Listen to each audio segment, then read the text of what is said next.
on our watches. So this hearing will come to order. The committee meets today to consider the nominations of Vice Admiral Brad Cooper to be Commander, United States Central Command, and Lieutenant General Alexis G.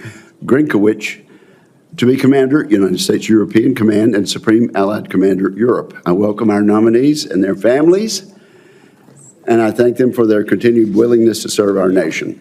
I want to begin my remarks by recognizing the remarkable skill, courage, and professionalism displayed by the men and women of our military and intelligence communities who participated in Operation Midnight Hammer over the weekend.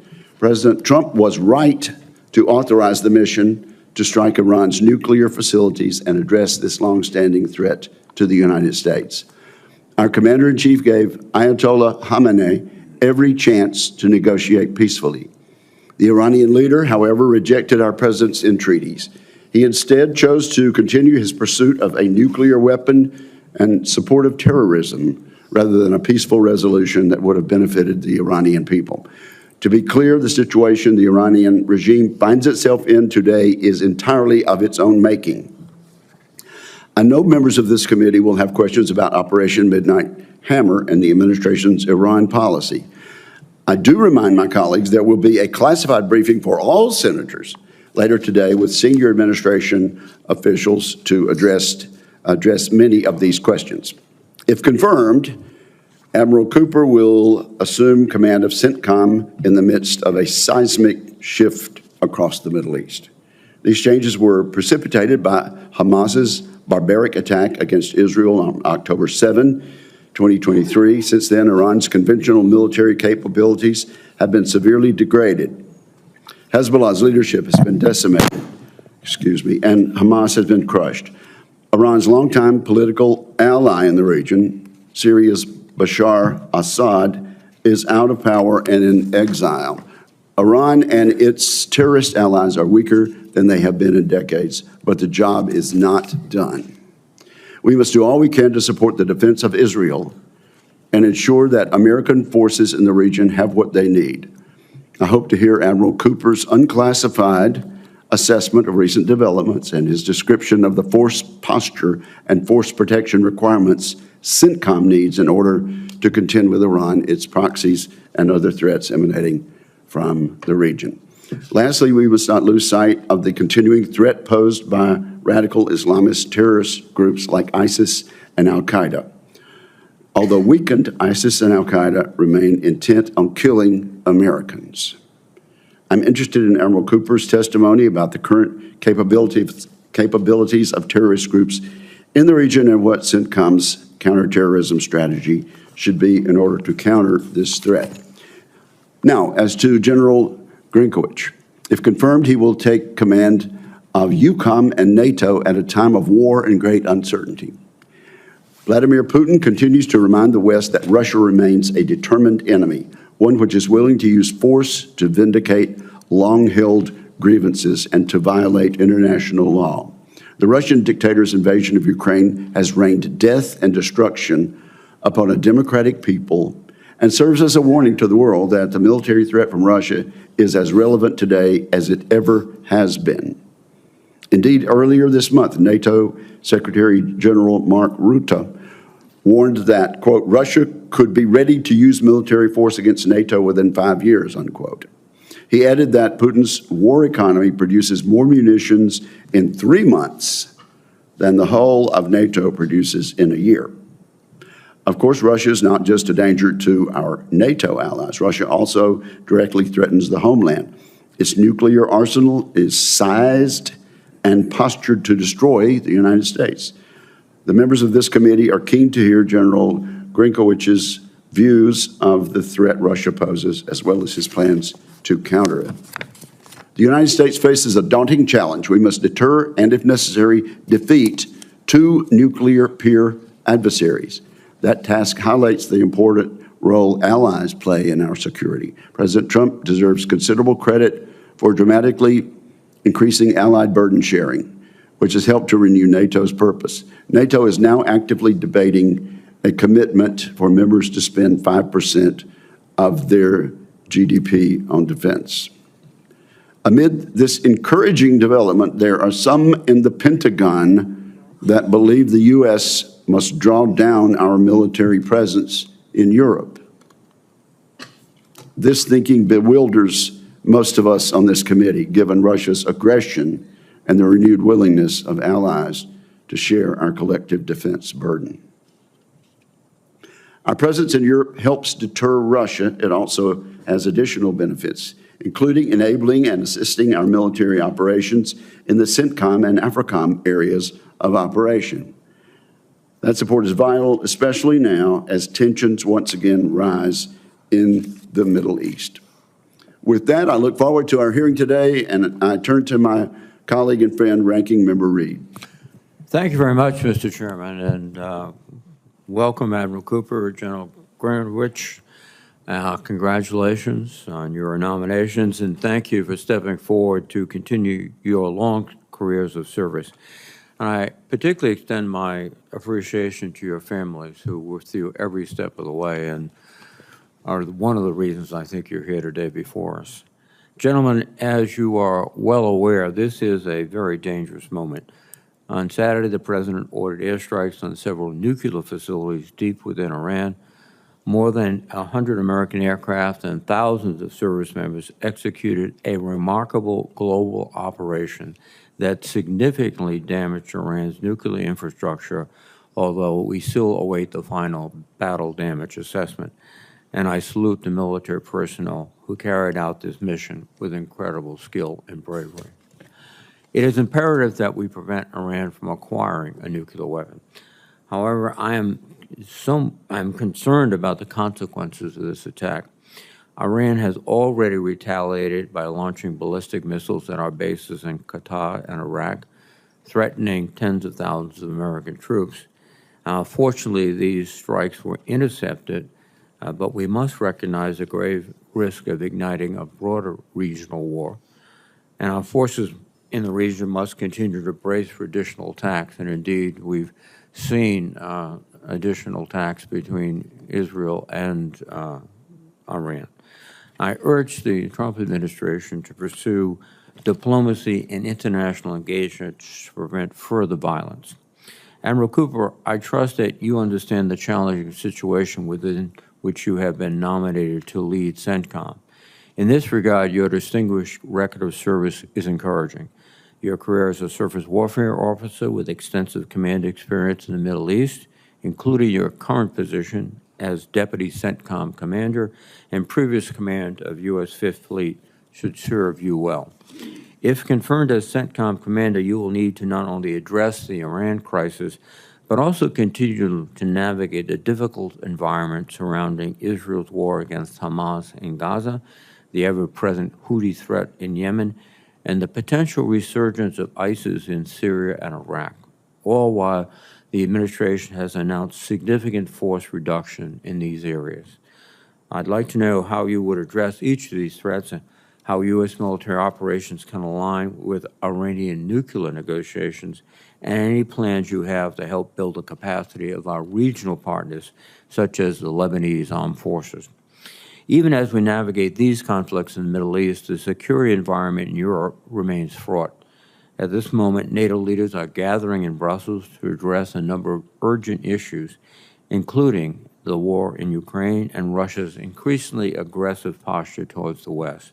And I'm hopeful President Trump will take this opportunity to clearly express America's solidarity with our NATO allies. General Grinkovich, you have been nominated to command European Command, or EUCOM. For the past 3 years, EUCOM has served as the backbone of the international effort to support Ukraine, enabling the Ukrainians to succeed on the battlefield while sending an unmistakable message to America's adversaries around the globe. However, in recent months, the position in the United States seems to have reversed, with the Trump administration challenging our allies while attempting to negotiate directly with Vladimir Putin. I would point out that Putin has suffered immense cost in Ukraine and has turned to Iran and North Korea to help sustain his war. In contrast, the Ukrainian military continues to fight bravely and demonstrates stunning battlefield innovations, such as its recent drone attacks deep within Russian territory. I would argue that there is never a time to appease Putin, but it certainly is not now. I'm also concerned by the administration's plan to slash funding and reduce U.S. force presence in EUCOM and their failure to request new funding for assistance to Ukraine. These decisions send an encouraging message to Russia. Indeed, I think it's imperative that we provide a significant supplemental emergency appropriations to Ukraine to continue the fight and send a very strong signal to Putin that we're not giving up. General Grinovich, I would appreciate your assessment of the war in Ukraine and your views on future U.S. military activities and investments needed in the EUCOM area of responsibility to uphold our steadfast commitment to collective defense and American security. Gentlemen, if confirmed, you will lead America's forward deployed forces at a momentous time. I'm grateful for your willingness to step forward and meet this challenge. Thank you, and I look forward to your testimony. Thank you, Mr. Chairman.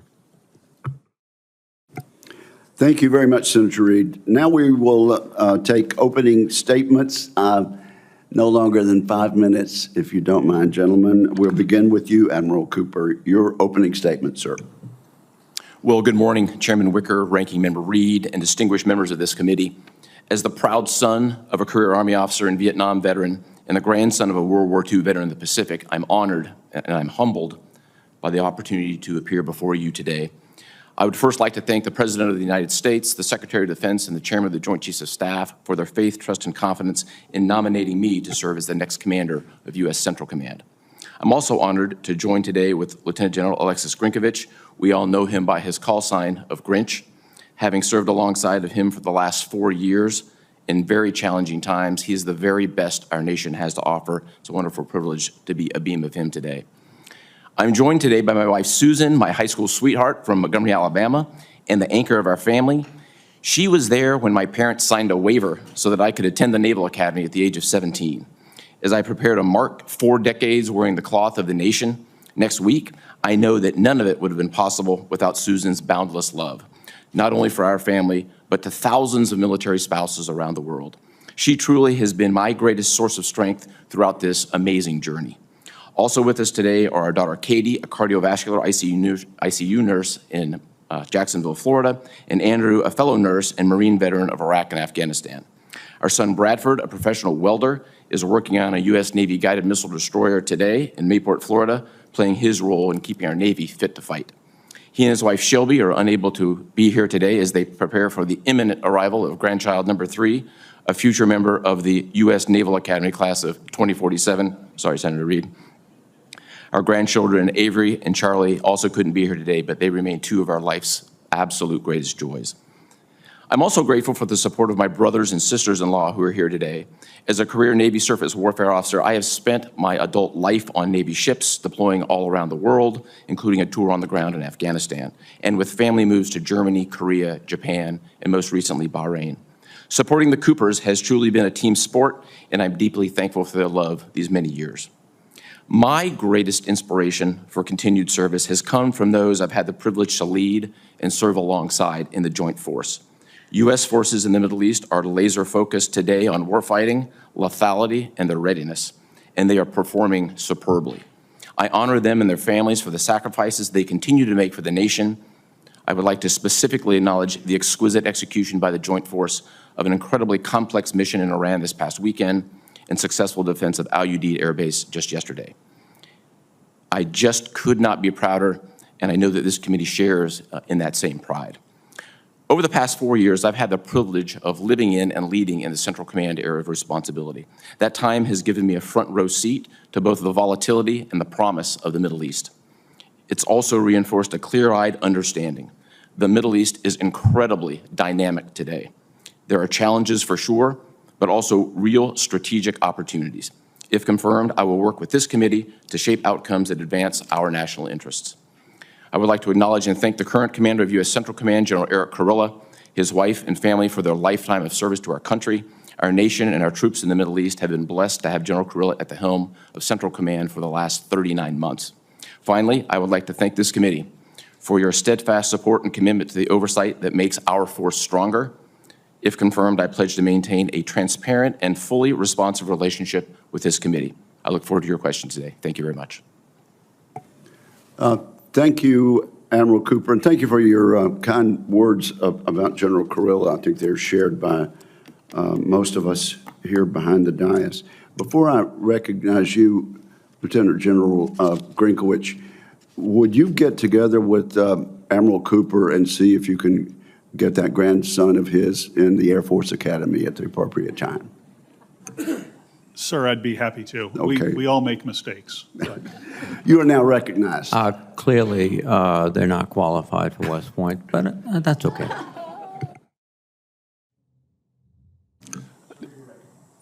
Chairman Wicker, Ranking Member Reed, and distinguished members of the committee, thank you for the opportunity to testify before you today.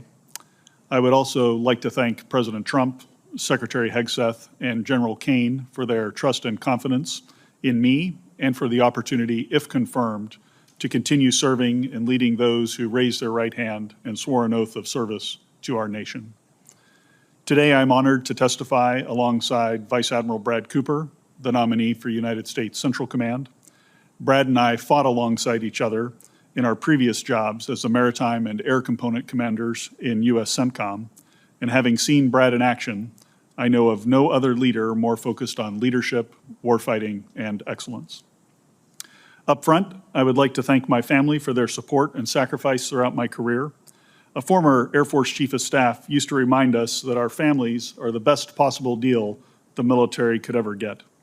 Our spouses toil to take care of the troops and families we lead, and our children learn to make friends and grow roots quickly as we move from assignment to assignment. My wife Shannon is here with me today. We've been married for 27 years, and over that time, she's been a tireless supporter not just of me, but of all military families. Our son Justin, a rising junior, currently overseas for a summer program, endured, or he would say experienced, 10 moves by the time he was 17. He attended 3 high schools. I asked him if he wanted to stay in place with his mom for his senior year of school when I received an assignment as he completed the 11th grade. With a year-long deployment for me during his freshman year still fresh on his mind, he said, "No way. I don't want to be the reason the family's apart."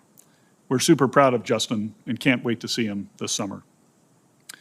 Representing the much broader swath of family and friends who've supported us over the years, we're also joined today by Shannon's sister, Sarah, whose kids, despite my previous nomination and confirmation by this body, still insist on referring to me as Uncle Two-Star. I was inspired to serve by 2 men, my grandfather who served in World War II and Korea, and my Uncle Nick, who flew F-4s in the Air Force during Vietnam and who's watching today. My mother, who is also watching these proceedings from down in Georgia, recognized the influence these men had on me and my desire to serve. As a single mom, she worked 2 to 3 jobs in order to have enough money to send me to Georgia Military College Prep School. There I was mentored by Lieutenant Colonel Kurt Landers, a retired Army helicopter pilot, who told me that flying was great, but if I wanted to do it, I ought to consider the Air Force. And the rest is history. Since I first marched up the ramp at the U.S. Air Force Academy on day 1 of basic cadet training in June of 1989, countless others have shaped and molded me as an airman, a fighter pilot, and as a leader. No one gets to this point in a military career without a legion of friends, mentors, and supporters. And for all of those who've helped make me who I am today, I'm filled with gratitude. In my current role on the Joint Staff, I'd had the privilege of seeing the broad swath of global challenges facing America today. Our adversaries are converging, and the risks of conflict with one or more of them grows each and every day. Accordingly, it is more essential than ever for us to focus on warfighting readiness and lethality at all echelons. If confirmed, I look forward to working with this committee and the Congress on these and other issues of critical importance to U.S. forces in Europe and to the alliance. And while the Indo-Pacific has risen in importance over the previous 2 decades, European and American security remain as intertwined as our history, our cultures, and our economies. As such, a strong NATO capable of defending Europe remains essential to American interests, and if confirmed, it will be the honor of my lifetime to lead not only U.S. forces in the European region, but the men and women from across the alliance within Allied Command operations. Finally, I'd like to offer a brief word of thanks to the current commander of U.S. EUCOM and SACEUR, General Chris Cavoli, and his wife, Christina. They have led our forces and those of the alliance during a highly consequential time, and I know the nation joins Shannon and I in wishing them all the best as they head into their next chapter after an incredible 38 years of service to the Army, the Joint Force, and the alliance. Thank you again for the opportunity to be here today, and I look forward to your questions. Thank you, General, and thank you both gentlemen. In order to exercise its legislative and oversight responsibilities, it is important that this committee and other appropriate committees of the Congress be able to receive testimony briefings and other communications and information. So I ask standard questions that we ask of every nominee, and you can just simply say yes or no aloud together simultaneously. Have you adhered to applicable laws and regulations governing conflicts of interest? Yes. Yes. Do you agree when asked to give your personal views, even if those views differ from the administration in power? Yes. Yes. Have you assumed any duties or undertaken any actions which would appear to presume the outcome of the confirmation process? No. Will you ensure your staff complies with deadlines established for requested communications, including questions for the record in hearings?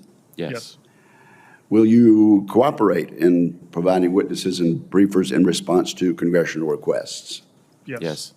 Will those witnesses be protected from reprisal for their testimony or briefings? Yes. Do you agree, if confirmed, to appear and testify upon request before this committee?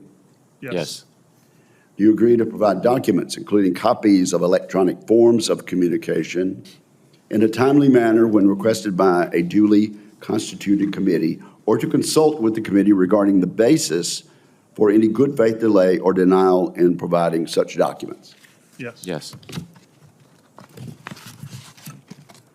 That concludes the standard questions, and now we'll begin a round of questions. Each senator will be allotted 5 minutes. Let me ask a question that I've asked to all the nominees this year, and also to the Secretary of Defense just recently at his latest hearing before this committee.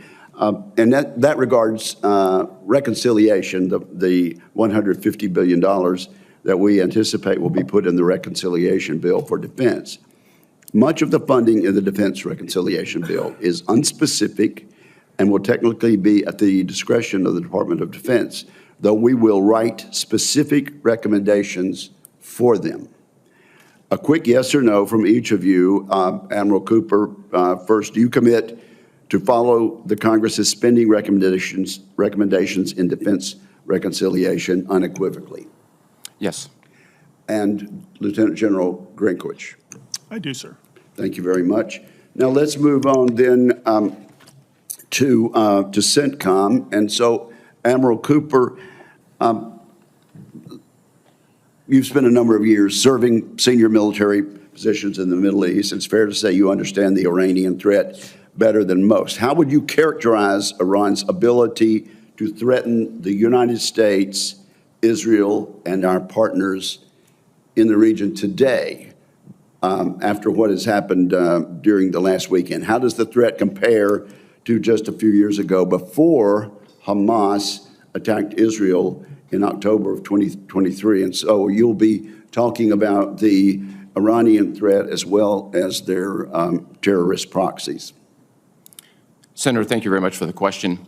I think we would all agree that Iran is the #1 source of instability in the region, the #1 source of and sponsor of terror throughout the world. At the strategic level, I think they've been weakened since the events of 7 October. At the tactical level, I think they've been degraded. And I think the degree to which that degradation has taken place, particularly in the last 12 days, is best discussed in a classified form. I think we'll be able to more ably articulate the specifics of what that looks like as a result of the last 12 days in conflict with Israel. Okay, and I do understand that, and I mentioned that in my opening statement, but would you agree with me that the remarkable effectiveness of Israel's military campaign against Iran and against its terrorist proxies has directly affected, in a positive way, American national security? I would, sir. How so? So I think if you zoom out and take a look at where the threats have been, and you look at decades of Iranian sponsorship of terrorism. You see the blood that's on the hands of the Iranians, from Hezbollah to Iranian-backed militia, with hundreds of attacks against American service members. They have and they continue to be threats to United States forces in the region. These terrorist groups could not possibly have engaged in their reign of terror without the assistance and backing of the Iranian regime, could they? They could not. Thank you very much. Now, let me say, Lieutenant General Grinkowicz, but as I ask my question, let me agree with our distinguished ranking member that there's no time to try to appease Putin, but if ever there were, it surely would not be now. And that this is no time, in my judgment, for us to let up in support of those who would resist his illegal invasion of neighbors. General Grinkowicz, General Cavoli has testified that ground combat forces are essential in deterring Russian aggression in Europe. Can you describe the value of maintaining a strong force posture in Europe? And specifically, EUCOM has 5 brigade combat teams addressed to it, 3 of which are rotational. What impact would a return of these rotational brigades to the United States, continental United States, have on our defense and deterrence goals in Europe, sir? Chairman, I do agree that land combat power is very critical in the European theater. It is a large landmass, and the plains of Europe have long required that ground combat power to be present. I also think in the broader context of European force posture, if we look at the situation today, many of our forces that were forward postured in Europe were in a perfect position to swing into action to support General Kurilla during the crisis in the Middle East. So it is a good pivot point from which you can move forces to any region of the world for combat operations. With respect to any potential reduction in force posture, I don't want to get ahead of any posture reviews that the department is undertaking right now, but I do commit to providing a detailed assessment and my military advice up to the Secretary of Defense as they go through that posture review and understanding the importance that ground combat power has. Fair enough. We're going to stick to the 5 minutes, so I will yield back and recognize my friend Senator Reed. Thank you very much, Mr. Chairman. First, let me begin by saluting General Kurilla and General Cavoli, outstanding soldiers who've left a distinguished legacy. Admiral Cooper, we have something sort of in common. My father served in the United States Navy in World War II and inspired me to go to West Point, and your father served in the United States Army in World War II and inspired you to go to the Navy. So we have something in common. Yes, sir. One of the critical issues at the moment is the possibility of Iranian and Russian collaboration, which touches both CENTCOM and EUCOM. The foreign minister was just in Moscow, I believe, yesterday. The Iranians have provided significant support to their fight against Ukraine, and I'm sure at this point they're demanding reciprocal support. Both General Grinkowicz and Admiral Cooper, from a military perspective, what happens if the Iranians and the Russians begin to collaborate more closely in supplying the Iranians with equipment or with technicians or with a whole range of things? Admiral Cooper, please. Senator, thank you for that. First, I think I'd note the Iranian and Russian collaboration. I'd also add into that mix the collaboration with North Korea and China. I think at the strategic level, that emerging axis is troubling and one that we'll have to keep our eye on, and if confirmed, I will absolutely do that. We've certainly seen the tactical implications of support from Iran to Russia. We've seen tactical implications of Chinese companies providing sensors and weapons and components to Iran, who ship them to the Houthis, who shoot them at Americans. I think we need to call those types of things out more, but clearly that emerging foursome, that axis is one that we need to pay attention to. Thank you. And General Grinkowicz. Yeah, sir, I agree with my good friend, Admiral Cooper, on this. From a European perspective, the Iranians supplying of drones to the Russians and their extensive use in Ukraine has contributed to countless numbers of casualties. And so that is one thing that I do agree we need to keep a close eye on. But no doubt in my mind, we've seen the use of North Korean troops in the Russian fight in Ukraine. And of course, China is providing economic support to the entire group of these, this adversary alignment that we start to see. In a future context, as we start to think about potential conflicts against great powers, we do need to worry about the potential for simultaneity of those conflicts and think about how we posture ourselves and our allies to help deal with that. And that's one reason I think the increased spending that we're seeing from our NATO partners is going to be absolutely essential to success of the alliance moving forward. I think your experience, Admiral Cooper, in the Middle East is that it's not a linear process there.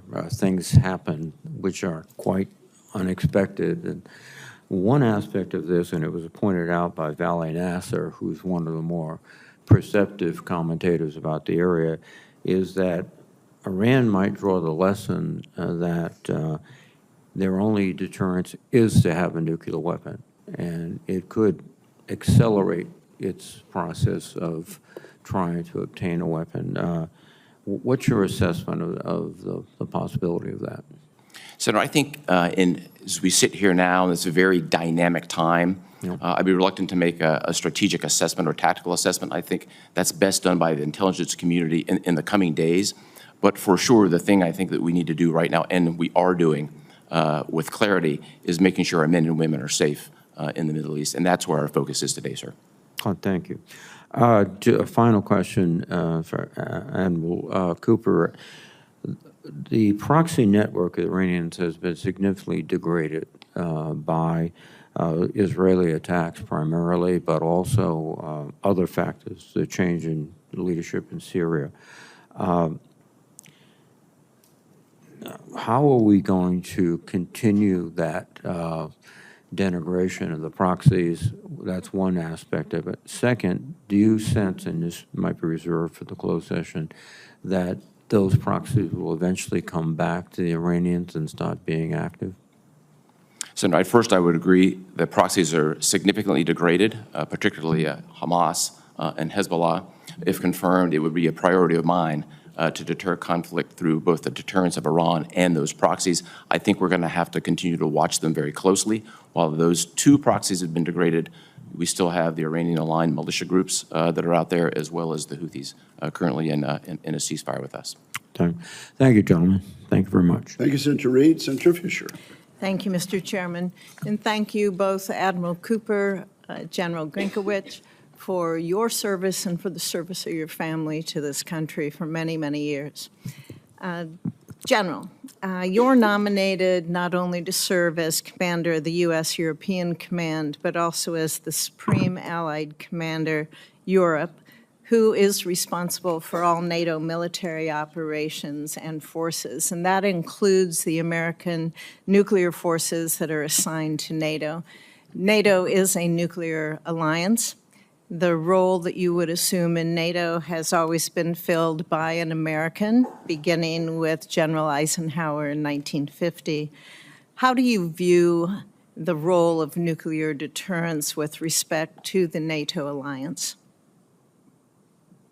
Senator, in my view, the U.S. strategic nuclear forces under the command of General Cotton at U.S. Strategic Command are really foundational to the security of all of Europe and foundational to the security of the alliance, as really, and also underpin global security in many, many ways. And they're absolutely essential. I also would note the forward positioning of certain nuclear capabilities on the continent, and those provide a very important backstop against any potential threat coming from the east.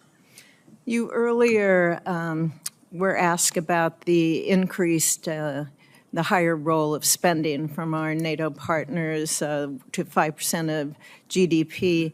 I'm curious how you would work to coordinate among the NATO members to ensure that their investments would be complementary to each other and to the alliance as a whole. Senator, if confirmed, I think that would be one of my major responsibilities, is to ensure that any increased spending was done in a way that benefited the alliance and ensured the achievement of capability targets that the alliance has agreed to. I'd also note the work that has been done on the NATO plans and that there are specific requirements and capabilities that are essential to the effective execution of those plans. And so, certain countries have strengths in particular areas. Some countries are very strong in the land domain. Others have a stronger position in the maritime domain. And within all of the domains, there's, of course, a variety of capabilities. My goal would be to work very hard with our allies and partners in the region to bring all of that together in a coherent fashion to increase the strength of the alliance. Do you know if discussions are going on right now with that? Ma'am, I'm certain that those have started, absolutely. Thank you. Admiral Cooper, yesterday we had the opportunity to visit a little bit in a classified session together, and we talked about Iran's influence in both Syria and Lebanon and how that's been changed with recent events. And it sounds like there are real opportunities in the future for more stability, for peace within those nations. What do you assess a post-Assad Syria and a post-Hezbollah Lebanon would mean for the region in its entirety? Senator, first, I enjoyed our conversation yesterday. When I think first of Syria, I think that stability in Syria can translate into security in the United States. And here's how those dots connect. ISIS thrives in chaos. If the government of Syria, now 7 months into their existence, can help suppress that ISIS threat, along with the U.S. forces in the region, that stability helps create our own security. I'm optimistic for the future, although they're at the beginnings of this new government. I think we've now seen several steps, including Ambassador Tom Barrack, who's the U.S. ambassador to Turkey, being appointed as a Syria envoy. He's made several trips. Everything we do in Syria will be diplomatically led, and I think we're heading in a good direction in that regard. If you are confirmed, how would you ensure that CENTCOM integrates its actions both with state and treasury to support more stability, growing stability within Syria? Senator, I would anticipate we will be nested very closely, diplomatically led, drafting in behind. As the policies start to sharpen on this, we will be prepared to provide our best military advice on how to support those policies. Thank you. Thank you, Mr. Chairman. Thank you very much, Senator Fisher. Senator Hirono. Thank you, Mr. Chairman. Welcome to both of you and your families. Thank you very much for your service. To ensure the fitness of nominees for the positions to which they have been nominated, I ask the following two foundational questions of all nominees before any of the committees on which I sit.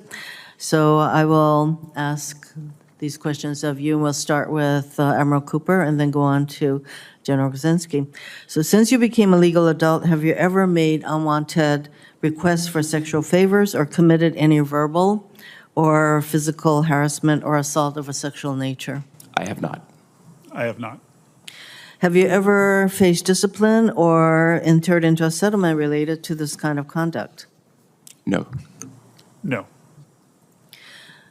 The Middle East remains a volatile, unstable region, and the situation risks drawing the U.S. and our allies into a protracted war, risking the lives of American service members without a clear plan for what comes next. And Iran should not have a nuclear weapon, which is why I and others supported the 2015 JCPOA, which allowed the IAEC to inspect suspected Iranian nuclear facilities. Only Congress can declare war, and the vast majority of Americans oppose another endless conflict in the Middle East. And even after a hastily announced ceasefire, the situation remains highly tenuous, while ongoing attacks, conflicting claims, and a rapidly evolving regional crisis continues. So this regime must use all, and I am talking about the Trump regime, must use all diplomatic tools at its disposal to avoid further escalation and instability in the region. Admiral Cooper, I am concerned about additional escalation following the strikes on Iran's nuclear facilities. And despite the president's, as I mentioned, ceasefire announcements, the situation clearly remains volatile with renewed attacks and conflicting claims. What steps is Central taking or should take to deter further Iranian retaliation, especially as tensions remain high? Senator, first, I would agree the Middle East is a very dynamic region today, and dangers do exist. From a military perspective, our number one priority is the safety of our men and women in uniform, the force protection. We are laser focused on that today, and if confirmed, it would remain my number one priority, taking care of our men and women in uniform. Well, we have some 40,000 troops that are in the area, and so force protection of those troops will be really critical.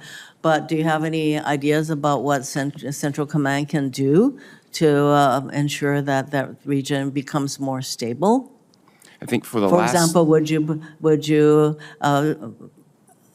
really support diplomatic efforts?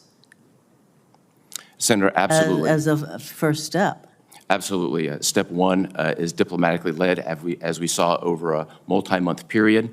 And in support of that, a number of options, as required by law, were provided to support that diplomatically led effort. And if confirmed, I would provide those same set of options. Does Central Command have a role in fostering these diplomatic engagements, discussions? Central Command certainly has a role in the mill-to-mill underpinning that support the diplomatic engagements. We've had that for decades. It's particularly strong now, and if confirmed, I would look to nurture those relationships. So how would Central Command balance the need to continue protecting our allies, i.e. Israel, with the emerging threat to U.S. forces of some 40,000 troops in the region following this weekend's strike of Iran's nuclear facilities? Senator, this is something we've been focused on for many years, particularly illuminating since the October 7th attacks in 2023, and it's a priority effort every single day, and I would anticipate that would continue, and if confirmed, it would certainly be a priority of mine. Well, we have a situation in which the head of our intelligence forces, well, basically intelligence agency, says that Iran was not pursuing its nuclear ambitions. Meanwhile, you have a president who says, I don't believe her. This does not give us much reassurance of what is actually happening in the region. So Mr. Chairman, thank you. I know I'm beyond my time, but the volatility remains. Thank you very much. Thank you very much, Senator Hirono. Senator Cotton.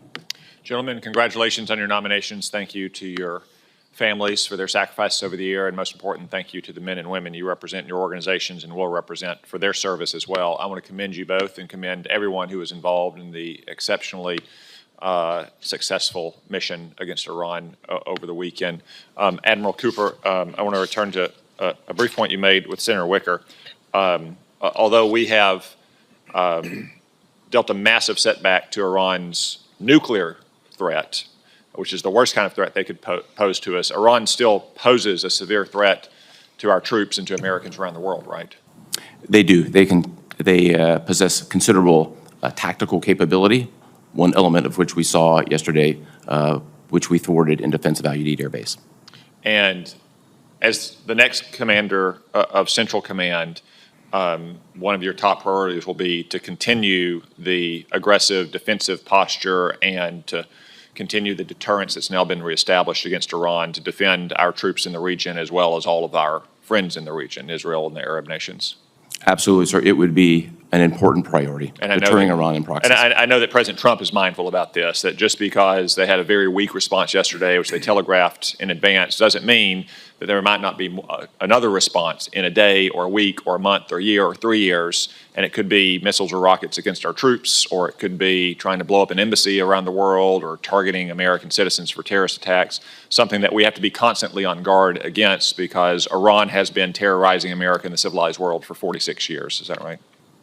Completely agree, sir. We've got to be in a three-point stance, ready to go every single day. And at bottom, Iran didn't become a terrorist state because the United States bombed their nuclear bunkers, the United States bombed their nuclear bunkers because they're a terrorist state. Is that right? I would agree. Thank you. The strikes over the weekend showed the importance of having the world's very best industrial base and best munitions. The first time those had been employed in combat operations. They were incredibly successful. But the wars, both in the Middle East since October 7th and in Ukraine, has also revealed the fragility of munitions production in this country and the defense industry. Would you agree that we need to do a lot more to increase capacity for our munitions industrial base? I would, sir. It's an area of significant concern. I know this is an area that senior DoD leadership is focused on right now. It's not a new issue. It's been around for some time, but clearly it's one we need to focus on right now. And General Grinkowicz, I assume both in your current role in the Joint Staff and also your anticipated role in Europe, you would agree as well that we need to significantly expand munitions production in this country? Senator, I would, as the Director for Operations on the Joint Staff with the responsibility along with my colleagues in logistics and sustainment for managing those munitions and pushing them to the fight. I'm acutely aware of some of the limitations that we have, and if confirmed, I would continue to advocate for strong investment on both sides of the Atlantic in the industrial base. And our industrial base includes our defense contractors, companies that make this in the private sector, but it also includes our organic industrial base within the department. And given the track record over the last 3 years, would you agree that we really need an all-of-the-above strategy? We need to push both the private sector and lean on the assets we already have in the Department of Defense to produce the munitions our warfighters need?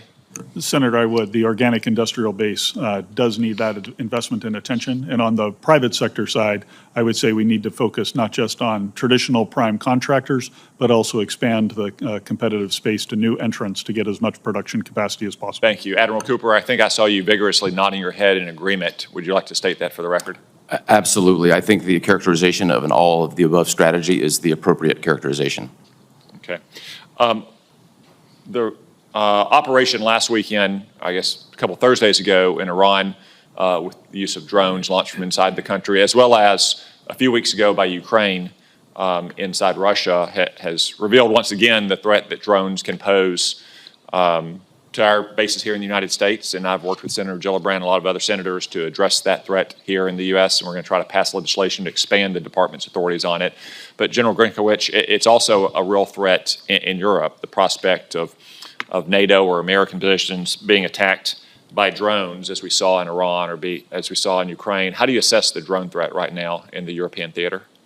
Yeah, Senator, I think it's an acute threat. It's a new technology, and our investment in both counter-UAS capability and the ability to do the same sort of activities with our own drones needs vigorous attention. Thank you. I agree that it's an acute threat. If Israel can do it to Iran, if Ukraine can do it to Russia, we need to assume that the bad guys could do it to us and our troops and our bases as well, whether overseas or even here at home, and we need to counteract it rapidly. Thank you. Thank you, Senator Cotton. Senator King. Thank you, Mr. Chairman. Senator Langford and I, 3 weeks ago, were in your AOR, Admiral, and in Baghdad and Erbil, Beirut, Amman, and Turkey, and Istanbul. And first, I want to say what wonderful people we have working for us. All the people we met, our military people, particularly in Lebanon, State Department, intelligence community. This country is very fortunate to have the quality people that we have in dangerous and difficult circumstances. You're nodding. I presume you agree with that observation. Sir, we have extraordinary men and women serving overseas today and throughout the world. One of the things we learned in all of those countries was that none of those countries want us to leave. There are uncertainties and instabilities. For example, in Iraq, probably the last proxy standing right now of Iran are the Iran-inspired militias in Iraq. They have an election coming up this fall, and that's been one of the significant dangers. What I'm getting at is, it seems to me, given the renewed volatility, this region has been volatile, seems like forever, but the renewed volatility in the last several months is not a good time to be drawing down our forces because they are viewed as stabilizing forces in all of those countries in the Middle East. Do you have thoughts about that? Senator, I think it's first and foremost important to remember what our forces are doing in Iraq and Syria, and that's focusing on the counter threat, the defeat ISIS operation with 20 And that other was going to be countries. my next question. That's, in addition to the Iran militias, ISIS, there's a deep concern about ISIS reconstituting in Syria, given the changes there. So the point is, it's not, I believe, it's not a time to be retrenching, given the developments of just the last several months. So I completely agree. I think stability is a critical aspect of security in the region, and particularly those countries. Our approach today is to assess and move forward on a conditions-based assessment. I think given the dynamic nature of what's happening today, that assessment in the future could look different than it does today, perhaps. And if confirmed, I'm committed into my tenure to continue to assess on what our posture needs to look like and make recommendations accordingly. Well, the other topic that we haven't discussed today is Syria, and Syria is in a very, I would almost said precarious, but it's in an important place. Everyone we talked to said Shura is what we've got, and that there's really no plan B. And Ambassador Barak has done a good job, I think, of being the envoy. But it seems to me that Syria is a place that we need to watch, because if he goes away, then all of a sudden it's open season for ISIS and other potential terrorist groups. Senator, I completely agree. I think the stability in Syria hinges upon the current leader remaining in place, and that's important for U.S. Homeland Defense and Homeland Defense forward. As you described, Ambassador Barak is leading this effort diplomatically. The U.S. military has had a nascent role, but certainly our role would be to provide best military advice on what that could look like going forward. For sure, right now, our troops in Syria remain focused on the counter-ISIS mission. It is also the perspective of the new Syrian government to counter ISIS. So we'll see what that looks like in the future, but I think it's an encouraging sign. General Grinkowicz, the issue of Russian activity along the border of the Baltic states. My understanding is that there is some probing and buildup of Russian troops along that border. Is that something that we should be watching carefully? Senator, I think we should, and particularly as the Russian war economy continues, if and when we're able to achieve the objective of a ceasefire in Ukraine, Russia will have a lot more troops that they can put in that region, which will be a force in being that from a military perspective we'll have to pay a lot of attention to. A friend in Maine and I were discussing this, and he said Russia isn't interested in any other parts of the country. It's just parts of the world. It's just Ukraine. My response was, why did Finland join NATO after 75 years? They know what Russia can and probably would do.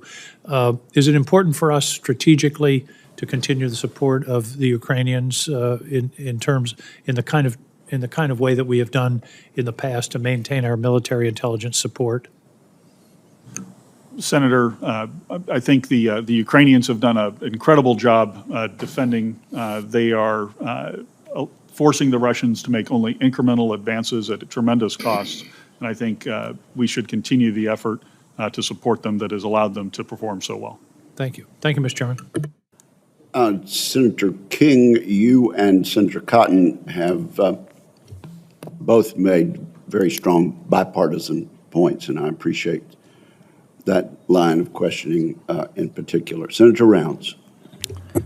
Thank you, Mr. Chairman. First, to both of you and to your families, thank you all for your service to our country. You both come as very qualified individuals to the new jobs in which you will step into very shortly. I want to take a little bit of time, though, and talk about what I think is one of the most important aspects of this new position that each of you will be in very shortly, and that is the difference between when we ask someone who doesn't wear the uniform of the United States of America, but rather a suit and tie, and when they come before this committee. Some from outside of government who will give us their opinion about issues and policies and positions. But then we have the individuals who come from an administration, and I've been here 10 years now, and I've seen 4 different administrations in which individuals come and they give us their opinion on what happens or a position with regard to policy. we take their statements with a grain of salt, recognizing that they represent an administration's point of view. But when we come to you as members of the armed services from the different branches, and we ask for your professional military opinion, it is perhaps one of the most important things that you can do to provide us directly and without color the black and white of exactly what you think, because that's what we rely on in terms of truth. And I want to go into this a little bit because, just as an example, most recently a number of us have asked specific questions with regard to the spectrum and about the importance of the spectrum and managing it on behalf of the defense of our country by the Department of Defense. And on over 28 different occasions, we have asked specifically members of the United States Armed Services who were wearing the uniform their professional military opinion. And in some cases, I suspect that their honest and straightforward answers have probably gotten them into a little bit of hot water with individuals who simply wear a suit and tie in an administration. But nonetheless, they have adhered to the principle that they're required to give us a straightforward answer. It is the most important thing that you can do in coming before this committee. I lay that out for you because this is what makes the difference between a young man's ability to defend himself on the battlefield. And I'm going to start, General Grenkowicz, you've served and you've flown a fourth-generation aircraft. You've flown a fifth-generation aircraft. Things are going to change very rapidly on the battlefield for young men and women. Today on the battlefield, would you say that if the enemy can see you, a young man or a woman, regardless of whether he's in a tank or whether he's in an aircraft or in a command center, if they can see you, they can kill you? Is that a fair statement? Senator, I think it is in most cases. There are a few times when they can see us and try to take a swipe at us, and we have ways to evade or defeat that. But it is the transparency on the modern battlefield is apparent, I think, based on what we've seen, both in Brad's current AOR as the deputy commander and in the Russia-Ukraine fight. Thank you. And Admiral Cooper, same question to you. If they can see you, can they kill you, or at least they're going to do their best to try and kill you? Senator, absolutely. Retaining our advantage, whether that's a stealth advantage or advantage of maneuver or our overmatch, which we have at times in the spectrum, is critical. I'd also add, with respect to the spectrum, I spent my entire adult life at sea on guided missile destroyers and guided missile cruisers. They are national assets. They would be rendered highly ineffective without the type of spectrum management that you've been advocating for.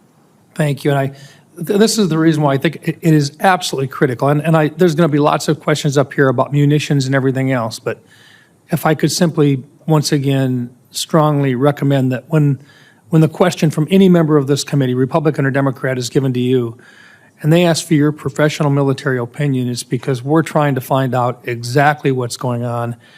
And even if it's uncomfortable, this is where the rubber really meets the road, is when you provide that information to us, we make better decisions. And that's, I think, what this place is all about, is the oversight does not work if we can't count on you for that straightforward, hard-hitting response to our questions. And with that, I yield back. Thank you, Mr. Chairman. Amen, Senator Rounds. Thank you for that question. Senator King. Thank you, Mr. Chair, and congratulations to the nominees. I'm particularly glad, Admiral Cooper, your role as the lead of the liaison office here in Congress will give you just innate sensitivity to the relationship that the Article I and Article II branches must have on these important issues. So congratulations to both of you. I'll put it on the table. I'm very disturbed with the U.S. getting into an offensive war with Iran. And I'm praying, and I know we all are, that the ceasefire is going to hold. That would be great news for the region, great news for us. I think there are differences of opinion in this body, as there would be in the American public, about the virtues of offensive war between the United States and Iran. And I understand those differences. But I hope my colleagues will agree that something of this magnitude should not be the decision of one person. the framers of the Constitution decided very carefully that the initiation of offensive war is something that should happen after a vote of Congress. And in this instance, there was not only no congressional authorization, there was no congressional consultation, and there wasn't even congressional notification. I've taken the position since I came here under President Obama's second term, President Trump's first term, President Biden's term, President Trump's second term, that I don't want to have the decision about whether we send our sons and daughters to war rest on one person, however much I agree with that person. I don't think it should rest on the shoulders or rest on the say-so or the whims or the daily mood, vibe, or attitude of one person. And particularly when, in this instance, the Israeli foreign minister had said the nuclear program of Iran had been knocked back at least 2 or 3 years, when our own intelligence says they weren't moving to a nuclear weapon. The need to strike without even notifying Congress I find deeply discouraging. There's some things President Trump has done diplomatically recently I'm very much support, and I hope I might get to those in a minute. But I just hope my colleagues will stand for the proposition, whatever you think about the virtues of a war with Iran, that Congress should be weighing in on this, yes or no. Congress should be consulted. We are the people's elected representatives, and we look our constituents in the eye who've got kids or spouses in the military, and we ought to be having a debate and having a vote and not just allowing this to be done on autopilot by a single person, whether or not we share the party affiliation or whether we agree with that person. Senator Cotton said something that is very true and that picks up, Admiral Cooper, on something you said. You said that Iran was the chief sponsor of terrorism in the region, and they are, and the chief source of instability in the region, and they are. And Senator Cotton said they have posed risk to Americans for the last 46 years, and they have. Everything that he said was true, and everything that you said was true. But you know, in law, we used to say the truth, the whole truth, and nothing but the truth. Sometimes we omit the whole truth. Because, and I think if we're going to grapple with, hopefully, diplomatic resolutions to these issues, we got to be completely truthful.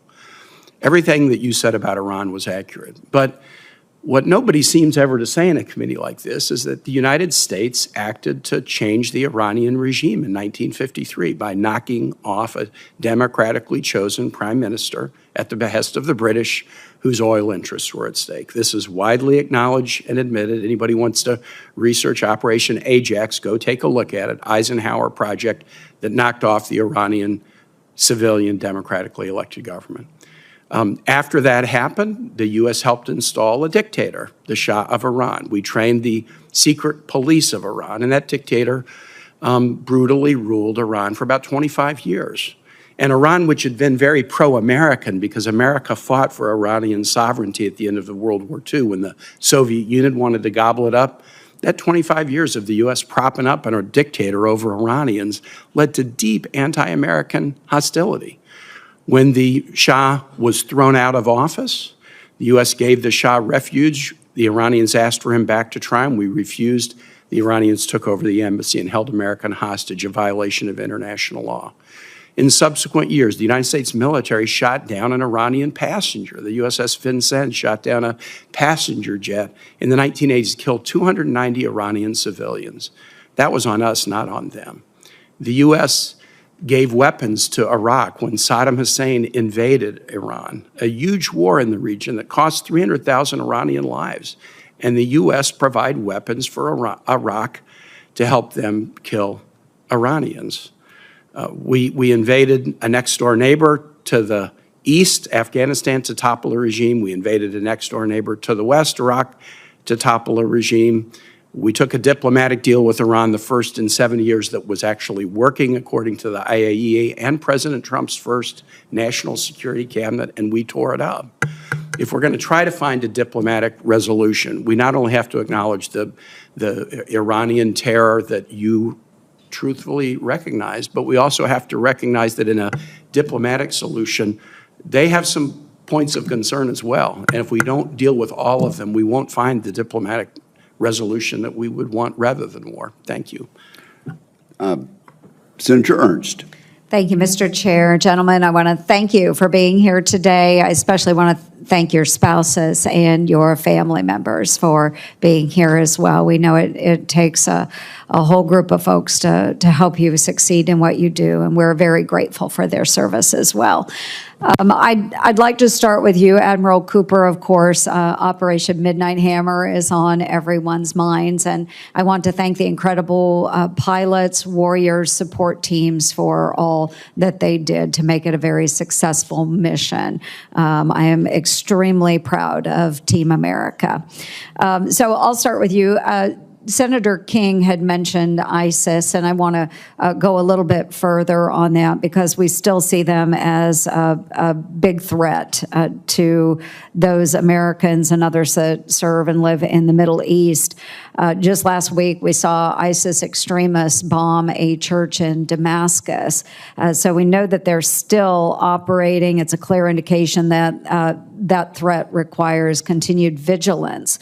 So given the current volatility across the region, just in your estimation, looking at the resurgence of ISIS, other terrorist organizations, what indicators are you watching most closely when it comes to those terrorist groups?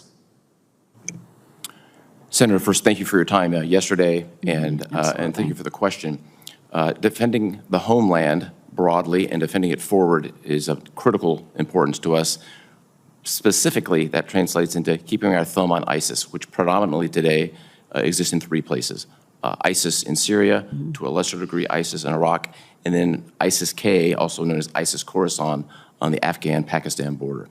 We are focused on these problems that every single day. I only have to go back a few months to the events in New Orleans in our own country at the beginning of the year, the events as you described in the church bombing to show that ISIS remains a threat. And as we look to the future, and if confirmed, I will remain nose down on this threat. It is an absolute priority. And no doubt we would love to see all of our American troops be able to withdraw from other places around the globe, but we know that that is not realistic, and our American military men and women provide great stability, whether it's in Syria, Iraq, other places. We have 1,800 Iowa Army National Guardsmen that were just mobilized to go into Iraq and Syria.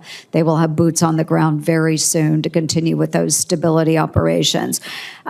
As we look at other ways that we might be able to bring troops home, again, maybe not realistic at this time. If you could walk us through our partners in the region, and would they be able to fully absorb those missions and provide for the stability without American presence? Senator, U.S. presence is indispensable in the execution of the counter-ISIS mission today. We have led it.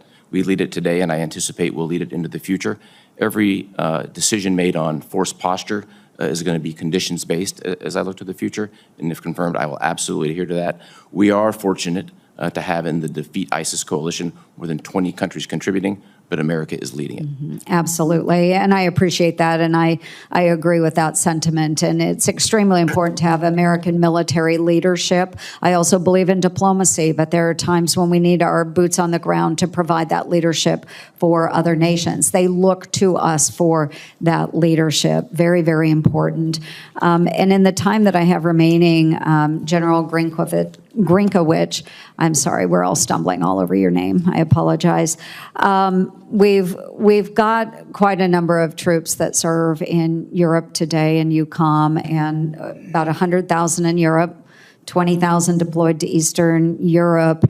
Again, for you, we haven't announced any formal drawdowns of military men and women in Europe, but how do you assess our current force posture in Europe, and what adjustments may be necessary to sustain deterrence and reassure our NATO allies? Yes, Senator, in my current role on the Joint Staff, I'm very acutely aware of the global demand on our forces for both the AOR that Brad works in today in Europe and in the Indo-Pacific. And so as I look at what that European force posture needs to be, clearly there's been some benefit for the plus-up of forces that we have had, but clearly the force is also stressed, and there may be needs to make adjustments. I'll need to perform a full assessment on that, but as part of that assessment, I'll certainly look at creative ways that we can bolster our partners on the continent. And your National Guard and their work that they're doing in Kosovo and the State Partnership Program is certainly a key element that would be considered as part of that. I appreciate it. We love our American military leadership. So thank you, Mr. Chair. Thank you, gentlemen. Thank you, Senator Ernst. Senator Warren. Thank you, Mr. Chairman, and congratulations to both of you on your nominations. So it seems like Donald Trump is once again playing red light, green light, this time war with Iran. 3 nights ago, he bombed 3 sites and warned of, quote, many targets left to strike and threatened, quote, tragedy if Iran did not immediately capitulate. Last night, he declared the war is over. But now the ceasefire seems to be changing every few hours, and no one seems to know if it will hold. Now, no one wants Iran to have a nuclear weapon, but experts in intelligence have told us time and time again, Iran's nuclear program cannot be bombed out of existence. So the question is, what is President Trump's plan? Another endless war in the Middle East? Vice Admiral Cooper, you are currently the Deputy Commander of U.S. Central Command. You are nominated to be commander, but you're already there. You don't decide policy, obviously. You carry out the president's orders. So today, I just want to ask you if you have any clarity from President Trump, the commander-in-chief who chose this war, on what comes next. So, Vice Admiral Cooper, has President Trump communicated to you whether or not he could contemplate American troops fighting in Iran? Senator, as we sit here today, and as has been well described, a very dynamic time, Yes. literally right now as we're sitting here, the military's #1 priority is the safety and security of our men and women in the Middle East. That remains our priority. As I look to the future with the prospect of confirmation, my obligation, and in fact my duty, would be to provide the Secretary of Defense and the President a range of options to deal with policies that he would lead. And that's exactly where I would be committed. Are you working on plans to deploy troops if the president orders it? Senator, as you well know, we are working on plans every single day. I think this forum isn't the appropriate forum to talk about specific plans on force posture or what we're doing today. Certainly could capture that in a classified environment that I understand is later So I'm just trying to get whether or not there are plans. I'm not asking for what the plans are in particular. But I take it from what you're saying, the president has not ruled out American boots on the ground in Iran? Senator, I think from a military perspective, it's critically important today that we provide the maximum latitude and decision space to the Secretary of Defense and the President to decide on key plans and directions, and we'll be standing by to execute those, as is our duty to do. So on Saturday, President Trump and his administration claimed that the goal was to end Iran's nuclear program, not regime change, and declared complete victory with no evidence to support that. And then on Sunday, the president reversed course, posting, quote, that if the current Iranian regime is unable to make Iran great again, why wouldn't there be regime change? And yesterday he congratulated everyone on a ceasefire and said, quote, God bless Iran. Vice Admiral Cooper, has President Trump communicated to you how long he intends this war could go on if the ceasefire breaks? Senator, our role from a military perspective is to remain ready for a wide range of contingencies and protect our people, and that's exactly what we're doing today. So that means you're preparing for a protracted war, is that right? I think it would be inappropriate to comment on any specific action, but we're prepared for a wide range of contingencies, which is what would be expected. Well, I'm just asking about your preparation, sir. I'm not asking what actions you will take. Our service members who volunteer to give so much have a right to know that the President of the United States values their lives and sends them into harm's way only when we clearly have a plan to understand how this protects the United States of America. I'm very concerned about the President's on-again, off-again explanations of why this bombing has taken place and that he's doing it with no constitutional authority. Only Congress can declare war, and the Senate must vote immediately to prevent another endless war. So I want to raise one more question. and that is reports that the Trump administration now wants to dismantle reforms developed under the first Trump administration to prevent civilian harm. Killing civilians is not only wrong, it threatens national security. General Stanley McChrystal called it insurgent math, meaning that for every civilian you kill, you create 10 new enemies. Vice Admiral Cooper, why is it important to U.S. national security to prevent civilian harm? Well, Senator, first, thank you for your advocacy and passion on this issue. I share your same passion. I think it's a national security issue. It risks degrading our credibility and trust and puts troops at risk. And if confirmed, I'll continue to do what I do today, which is take an organization that has moved, I believe, from compliance to having civilian harm risk mitigation as part of our culture. It's important. Thank you. I appreciate that. Thank you, Mr. Senator Chairman. Warren. Senator Scott. Thank you, Chairman. Well, first off, congratulations to both of you. Congratulations to your family. Thank you for your service. Thank you for the sacrifice of your families. So I was at the White House yesterday, and as you expect, President Trump was elated of the success of the bombings in Iran and was very hopeful that there's a ceasefire that's going to hold. I think we all would love to make sure Iran does not have nuclear weapons. So I'm very appreciative that the president was willing to make the decision to do it. Not many people would have made that decision, and it looks like we're going to get a positive outcome. So for both of you, is the world a safer place with President Trump in office and Iranian nuclear facilities taken out? Here you want to start. Senator, no country in the world wants Iran to have a nuclear weapon. It's a safer place the farther back that is put. The world is safer with Iran not having a nuclear weapon, Senator. How do you think it changes the dynamics for some people that want to, that have decided to be our enemies, like Russia and Communist China and North Korea? How do you think it changes their thought process, knowing that the United States that we have a president that's willing to defend the freedom of the world, and especially our freedom? Senator, I'll echo some of the comments the ranking member and chair made earlier on the incredible performance of the Joint Force, projecting American combat power from the continental United States halfway around the globe. I think that sends a message to everyone about the ability of America to reach out and touch any target anytime we want to. Senator, my assessment would be that China and Russia are looking at this from a deterrence angle. We all know deterrence has 4 components: capability, capacity, will, and messaging. This was a strong demonstration of will, and I would anticipate that other countries are watching.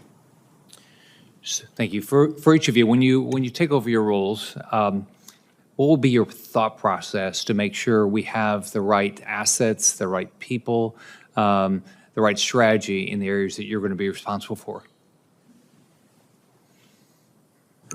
Chairman, I have had the benefit of a global view of problems from my current position on the Joint Staff. And as I dive into issues on the European continent, the types of things that I'll be focused on will include the readiness of our warfighters, and that includes both U.S. warfighters and, if I'm lucky enough to be confirmed, the warfighters across the 32 nations of the alliance. I also think that it will be very important to look at the pivots in the character of war that are occurring right now in terms of unmanned and digital technologies, both from things like unmanned surface vehicles, unmanned aerial vehicles, but also the underlying application of artificial intelligence and the connective tissue that allows us to effectively command and control. So those will be some of my key focus areas. Senator, I would leverage the 4 years of experience I've had, including 3 years living about 100 miles from Iran, and orient my priorities generally in 3 areas. Defending the homeland, that translates to keeping our thumb on terrorists in the Middle East. I would look at deterring Iran and its proxies. I think that is a critical element of our national security. And also, I would look at countering China. I also agree that with my friend Grinch here, that the character of warfare is changing, and I think everything that we can do tactically to get warfighting tools into the hands of warfighters faster is something that should be pursued with a sense of urgency. Thank you. Admiral Cooper, what's the importance of the Abraham Accord and our relationships with our military relationships with our partnerships with the Arab countries that are supportive of Israel? So when the Abraham Accords were signed in the fall of 2020, and then we saw CENTCOM shift from a European orientation into Israel shift from a European orientation to CENTCOM. I think the confluence of those two events and an alignment and agreement that Iran is the principal threat presents extraordinary opportunities to advance security and enhance deterrence through the Abraham Accords countries. All right. Well, thanks for your service. Congratulations on your nomination. I know you guys are both going to do a great job. Thank you, Senator Scott. Senator Kelly. Thank you, Mr. Chairman. Gentlemen, thank you for being here today. Congratulations to you both on your nominations. I want to take a moment to discuss ISR, the requirements in EURCOM and CENTCOM, two theaters that I think routinely make some heavy use of ISR. Could each of you please just briefly describe the ISR requirements in your respective theaters and how important ISR is for you to execute your strategy? Senator, thank you very much for that. I think of this in two buckets. The ISR necessary to keep our eyes on and defend our homeland against terrorists throughout the region. And I also think it's important to have the ISR to keep our eyes on and deter Iran. Those are the two principal areas that we're focused on today. In general? Yeah, Senator, in the European theater, intelligence, surveillance, and reconnaissance is absolutely essential. It's essential to keeping track of Russian activity, both in the maritime and the air domain. It's essential to protect the avenues that might threaten our homeland, and essential to monitor the eastern flank of the alliance. You know, one trend, I think it's fair to say, is this reliance on space-based platforms instead of aircraft. I think my view is we probably continue to need both.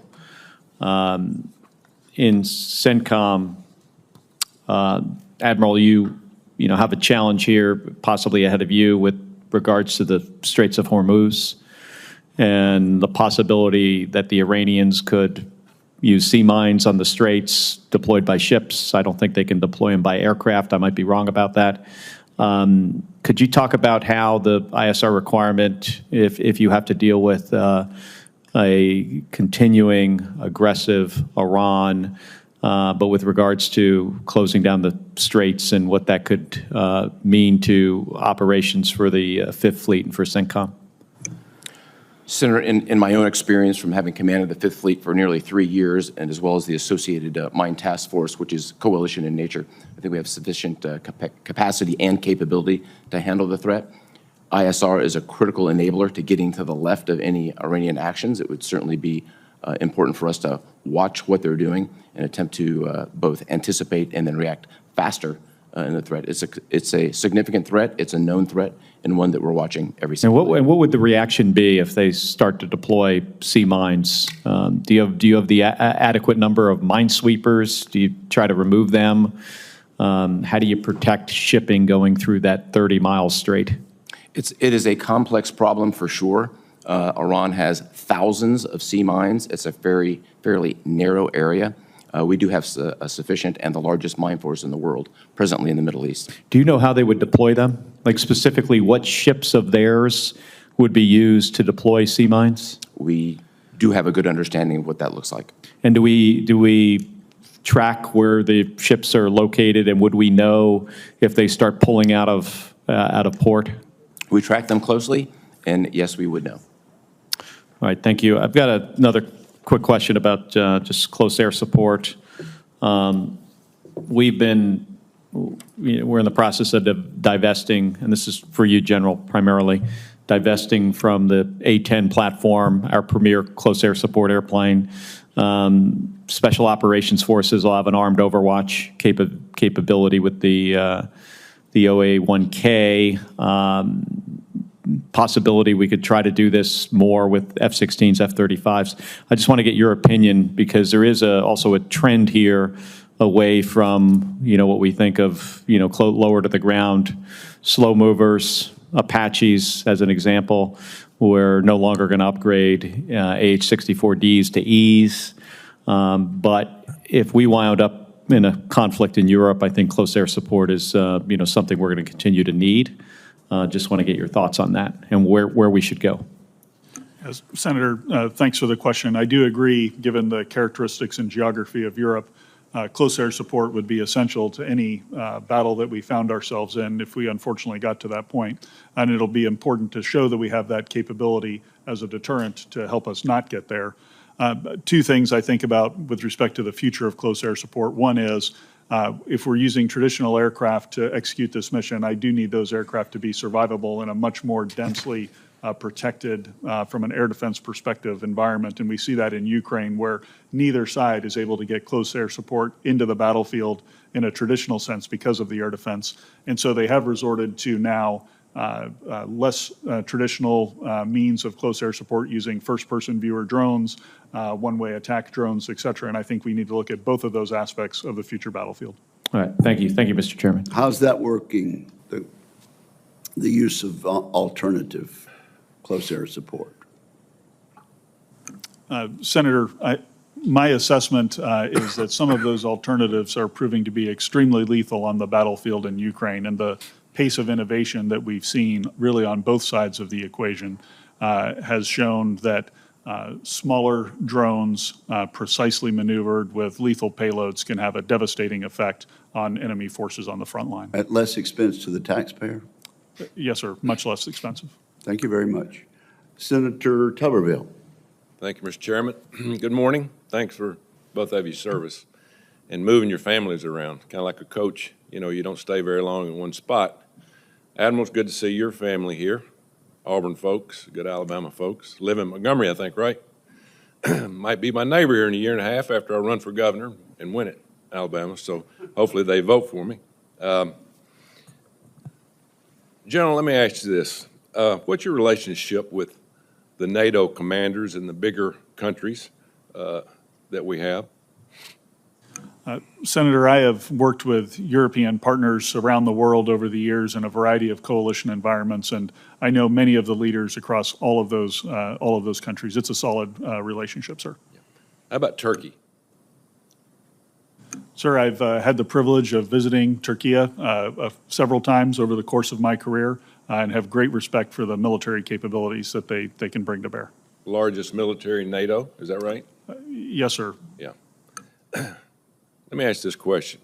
This Ukraine-Russia war has been going on for a long time. A lot of people killed. We've spent a lot of money. Can Ukraine win?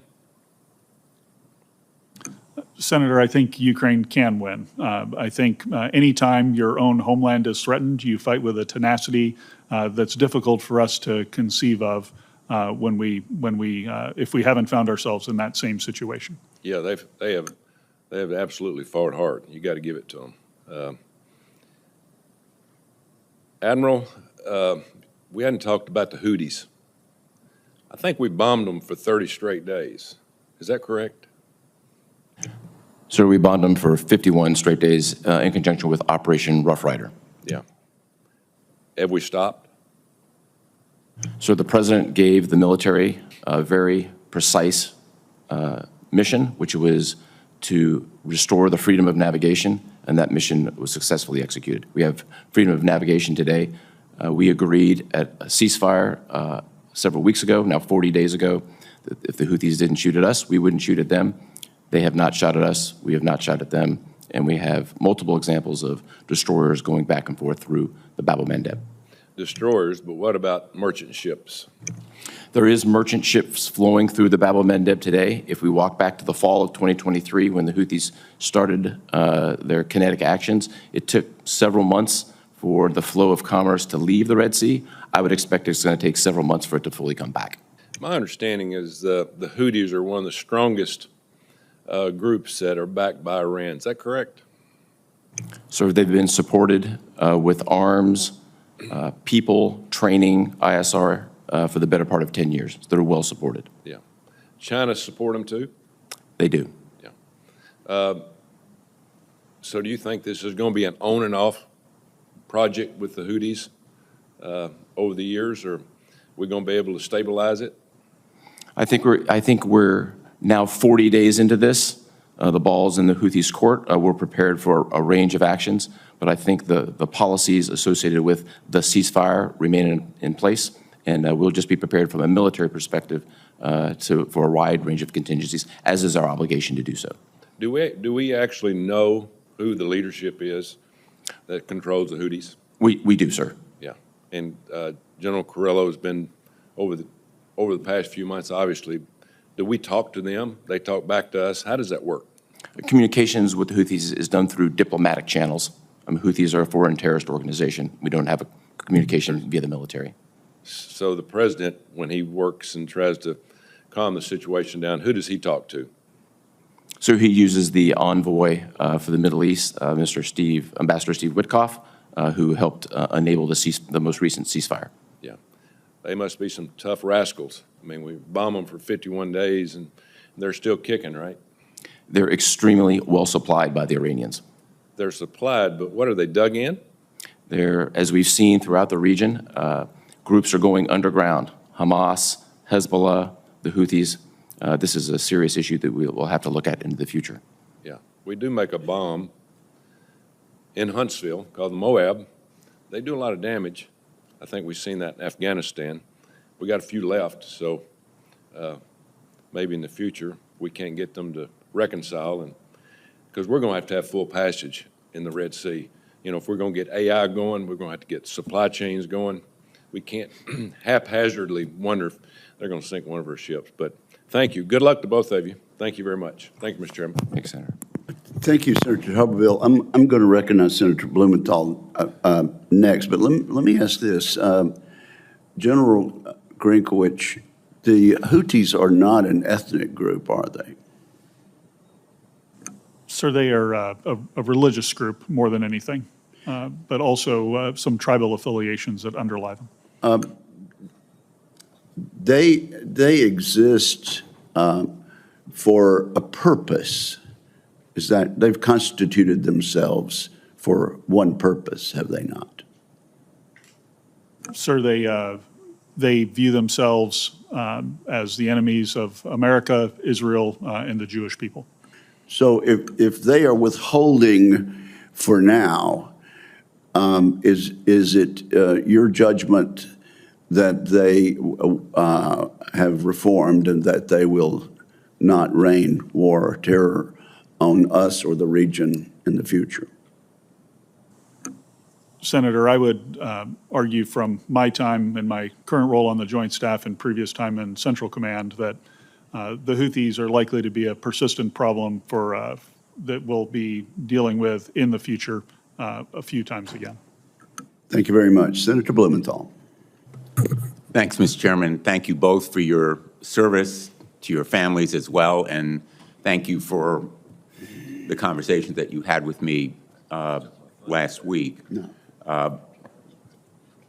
I join you in expressing my gratitude and admiration for the incredible work done by our servicemen and women in the latest strike against Iran, the use of our B-2s and the intelligence that we were able to glean that enabled the strike, even though we don't know fully the extent of its success, I think is deeply impressive. And so I want to join in thanking our own military.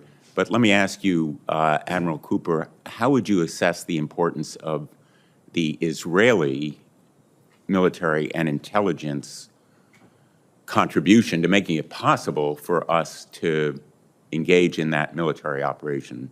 Would it have been possible without the Israelis, in effect, disabling and, in some instances, destroying the capability of their proxies and Iran itself in its air defenses? Senator, thank you for that. Without getting into the specifics, which I think are best addressed in a classified environment, I think it is fair to say, and as the Chairman of the Joint Chiefs articulated this past weekend, that there were Israeli actions that we benefited from, but were not directly tied to, associated with this specific operation.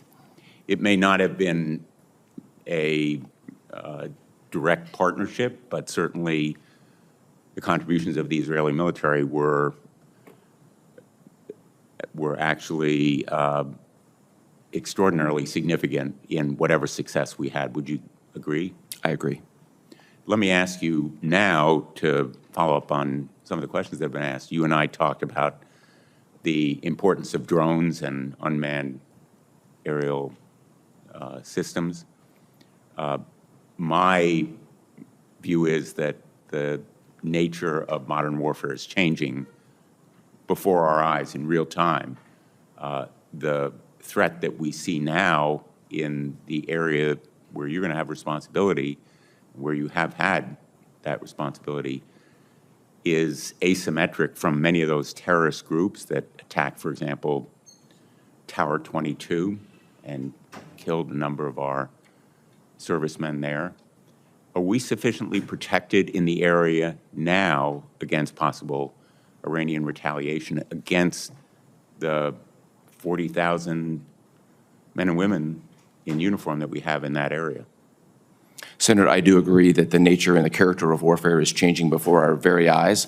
And this is why I think the important work of this committee, whether it's the Forge Act or anything associated with it, where you can accelerate the delivery of counter-UAS systems or other warfighting tools into the hands of the warfighters forward, those are all value-added and needed imminently. If I look back specifically toward the Tower 22 incident in the ensuing now 17 or 18 months, we've made considerable improvements across the board, layered defense, employing both kinetic capability and non-kinetic capability. We really are leaps and bounds ahead of where we were before. Having said that, I would never be satisfied that we have the maximum readiness. I'll never be satisfied that we have enough to protect our men and women in uniform. And if confirmed, I would focus on this every single day. We've done a lot, but we have more work to do. For sure. The Ukrainians are producing 4.5 million drones this year. The report I've seen is that the United States is producing about 100,000. I'm not sure that those figures are exactly right. They're in the public realm. But clearly, in my view, the United States is not producing enough drones. We are not supporting the industries that produce those drones as much as we should. Would you agree we need to do more? Yes, sir. In my own experience, having commanded the Navy's first unmanned and artificial intelligence task force, I'm very familiar with the capabilities that exist in America's elite tech sector. I believe that we need to leverage that tech sector to maximum capability and deliver capability in the very near term, because we could do more, to your point. General, I'm delighted to hear that you think Ukraine can win.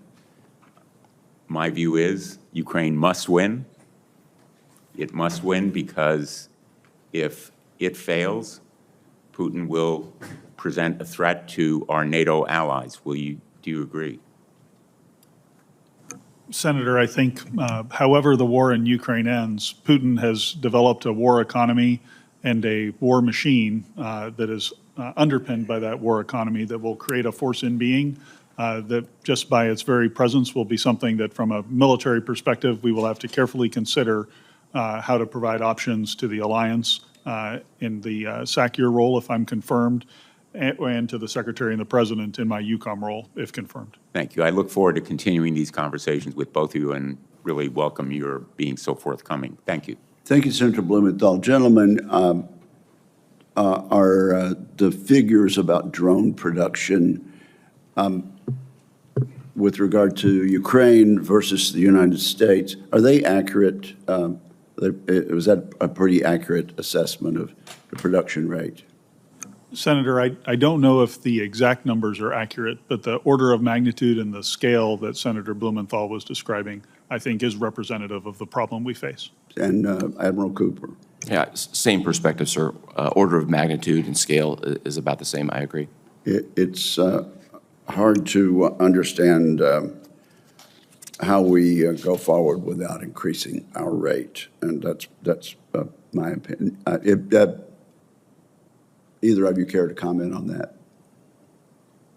So I think America's extraordinary tech sector has the capability and will to produce at scale. This is simply a matter of prioritization with the appropriate authorities. Thank you very much. And now, Senator Budd. Thank you, Chairman. It's good to see you both. I've enjoyed our conversations recently. And Admiral, you're always a wonderful host over in NAVCENT, so thank you for that, and hello from my wife to yours. Admiral Cooper, last May, I met with Prime Minister Barzani of the Iraqi Kurdistan Regional Government in my office here. and I also visited the region last year. So I was concerned to hear about delays in the delivery of U.S.-provided defense equipment to the Kurdish Peshmerga forces. And as you know, the Peshmerga, they've played a very important role in preventing the resurgence of ISIS in Iraq. So are you tracking delays in the delivery of equipment through Baghdad? Senator, first, thank you for your passion in support of the Peshmerga. Great teammates. I have been tracking these delays. They're friction points that I think we've been able to work through, and if confirmed, it would be a matter of priority for both me, the staff, and the tactical staff on the ground to eliminate those friction points, get the resources into the hands of the Peshmerga as soon as possible. Any particular levers that you have at CENTCOM to make sure that those delays are ended and that they receive their defense equipment in a timely I think manner? we have a very strong mill-to-mill relationship with the Iraqi security force and the Iraqi military. We lever that to help break down some of those barriers, and I'm optimistic we can work through those friction points. Thank you, Admiral. The United States and Israel, they've worked together a number of years to address the challenges of locating, mapping, and destroying hardened, buried targets and tunnels and their networks.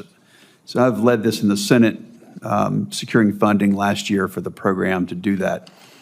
Can you describe the ongoing challenges and the relevance of countering subterranean threats in CENTCOM and whether continued funding in this area is needed? So I think in the Central Command, and I think we would have to anticipate in the future globally, you're going to see threats begin to go underground, whether we're talking about Hamas, Hezbollah, the Houthis, the Iranians. Other adversaries are clearly watching and see where they can gain advantage. In my current capacity, I have visited on multiple occasions the Subterranean Commando Unit in Israel that goes after this problem set. I think as we look to the future, and if confirmed, I think we need to focus on two areas, sensors and munitions. And if confirmed, I would advocate for both of those. So you've said they've gone underground, and you mean that very literally, and this program is still very relevant. Humans, robots, dogs, be done it all. Thank you, Admiral. General, good to see you. I enjoyed our visit yesterday. Technology is changing the character of warfare as demonstrated by the Ukrainians in the fight against Russians. So if confirmed in your new role as Supreme Allied Commander in Europe, how will you prioritize? The question is really about prioritization. How will you prioritize investments in emerging technologies, and what areas do you think are most critical? Yes, Senator, thank you. If confirmed, as I look across the alliance, there are certain countries who would have a very strong value proposition in terms of being able to bring unmanned technologies to bear, whether they're aerial technologies or maritime unmanned capabilities as well that have proven very effective in the Black Sea region, for example.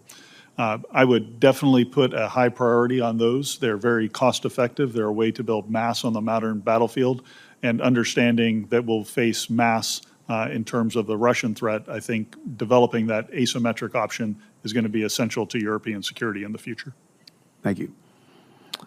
Admiral, it's really disheartening for all of us to see the state of Afghanistan, especially after the Biden-Harris administration's disastrous withdrawal and the abandonment of so many Afghans to return to Taliban rule. So my concern in the region is the return of terrorist networks like ISIS Khorasan to the country, but also to the broader region. So Admiral, if confirmed, what will you do and how will you work with regional partners to deny extremist groups safe haven in South Asia? Senator, ISIS Khorasan, also known as ISIS-K, operates principally on the Afghan-Pak border. The mechanism we use to address this issue today is through a mill-to-mill relationship with Pakistan, specifically focused on counterterrorism. We've seen the benefit of this relationship in the last couple of months with the handover of the Abbey Gate mastermind to U.S. authorities several months ago. And if confirmed, I would continue to invest in this mill-to-mill counterterrorism relationship with Pakistan. It's good for America, and it helps keep America safe. Thank you, Admiral. I wish you both good luck. Thank you, Senator Budd. Senator Duckworth. Thank you, Mr. Chairman. I want to start by associating myself with my colleague, Senator Kane's many strong statements on the need for congressional authorization for exactly the kind of military strike on Iran that the president illegally ordered on Saturday. I have been committed to Congress reasserting its responsibility under the War Powers Act since my first election, and I support Senator Kane's War Powers resolution. In fact, I ran for Congress because of this issue, so that when the drums of war start beating in Washington again, I would be in a position to make sure that our leaders fully consider the true costs of war, not just in dollars and cents, but in the sacrifices and blood of our troops. I've long said that Iran cannot obtain a nuclear weapon, but this goal could and should have been pursued through diplomatic means. There was no imminent threat to the United States or our troops. It wasn't time to strike, not when the democratically elected representative of the American people have not had a chance to weigh the costs and risks against the gains, to make an informed decision on behalf of our constituents, and to make sure that the president is not getting us into yet another forever war in the Middle East. Service members will be the ones to risk their lives if we get drawn into another unnecessary war with no plan and no end state. Their commander-in-chief owes it to them and to all Americans to uphold the Constitution that they swore to uphold and defend. Vice Admiral Cooper, I know that you are here to be considered to be CENTCOM commander, but you have also been serving as the deputy commander with all the events this week, and absent a CENTCOM posture hearing, I have questions for you in that capacity because I deem it relevant to how you will perhaps carry out your role as CENTCOM commander should you be confirmed. To know your knowledge, what did CENTCOM recommend to the White House in terms of congressional declaration of war and consultation prior to the operation?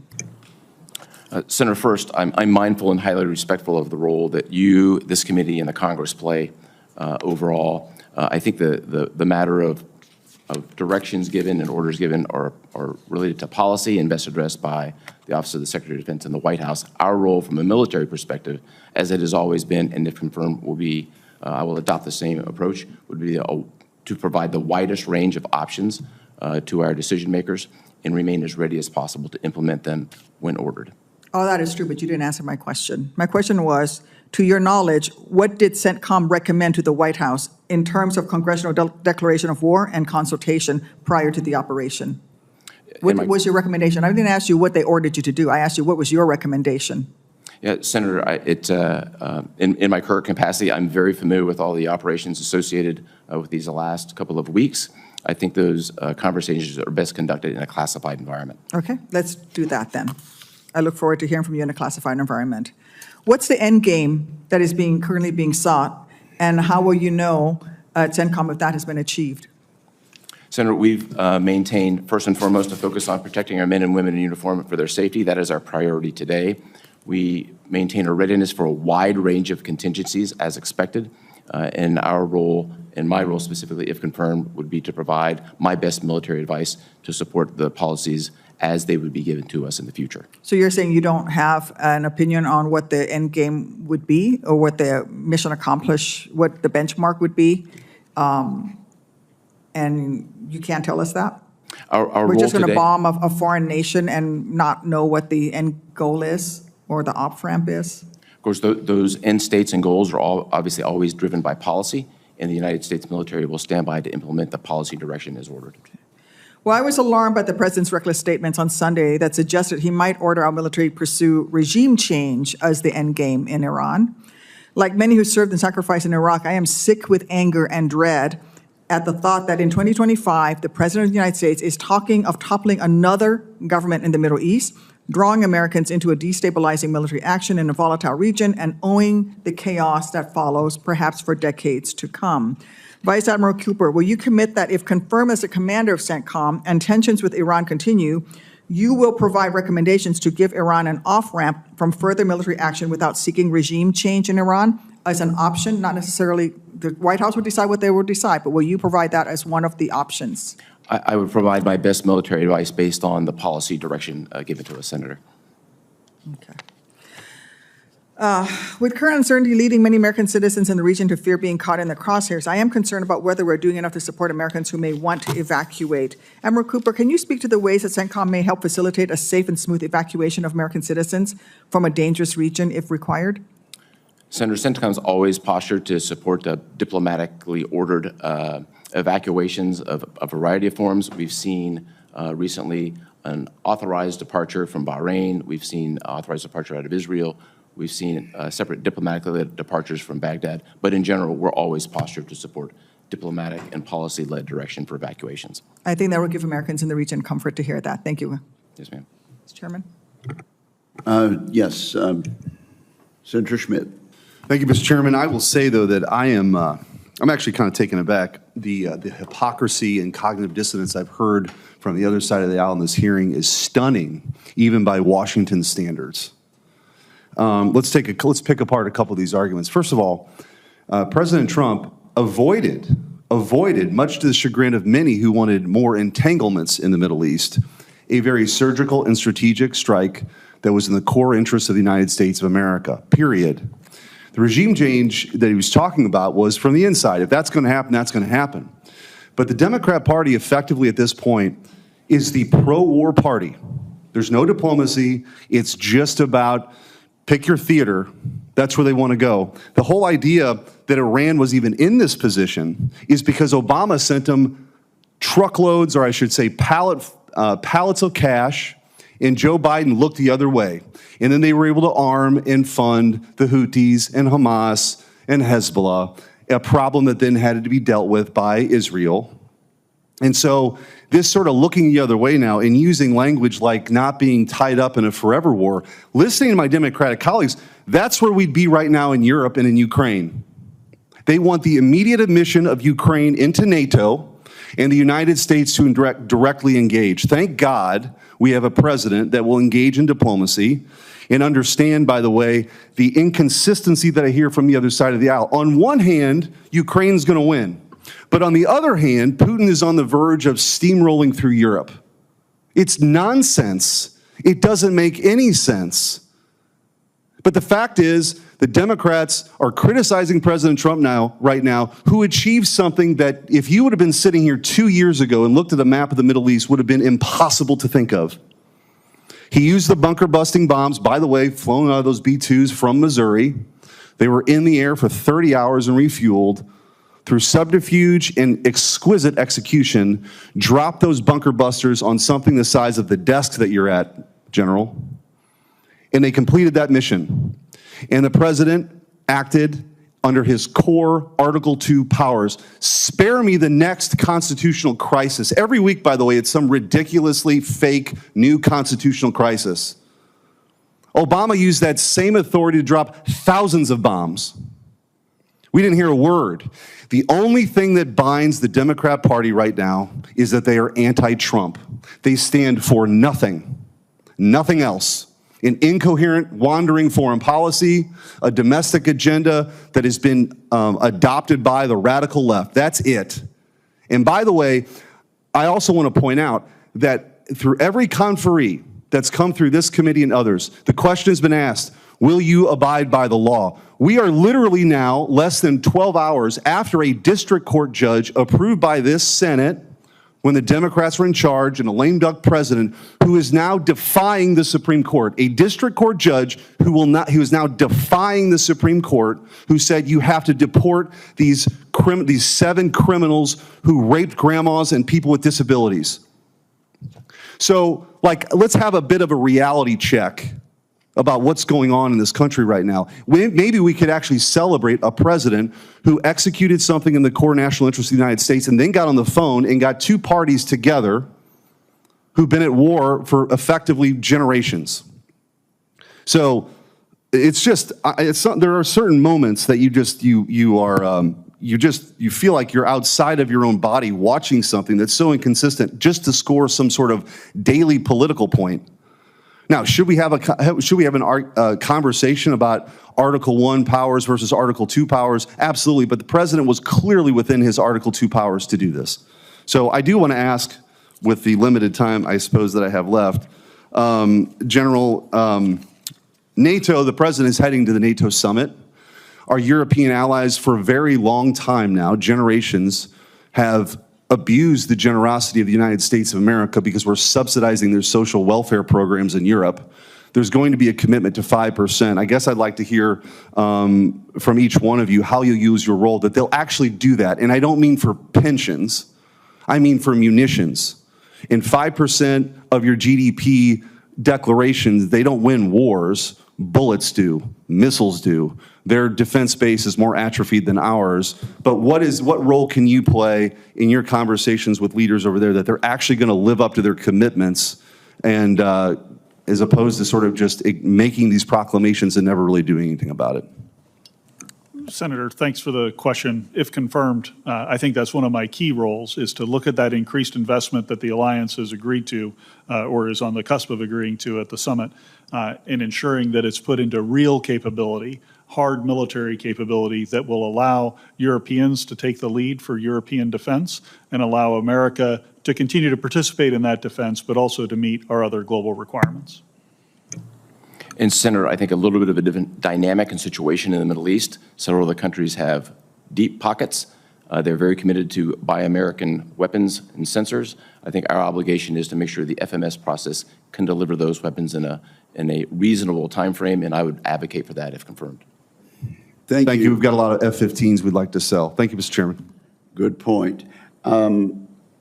Senator Peters.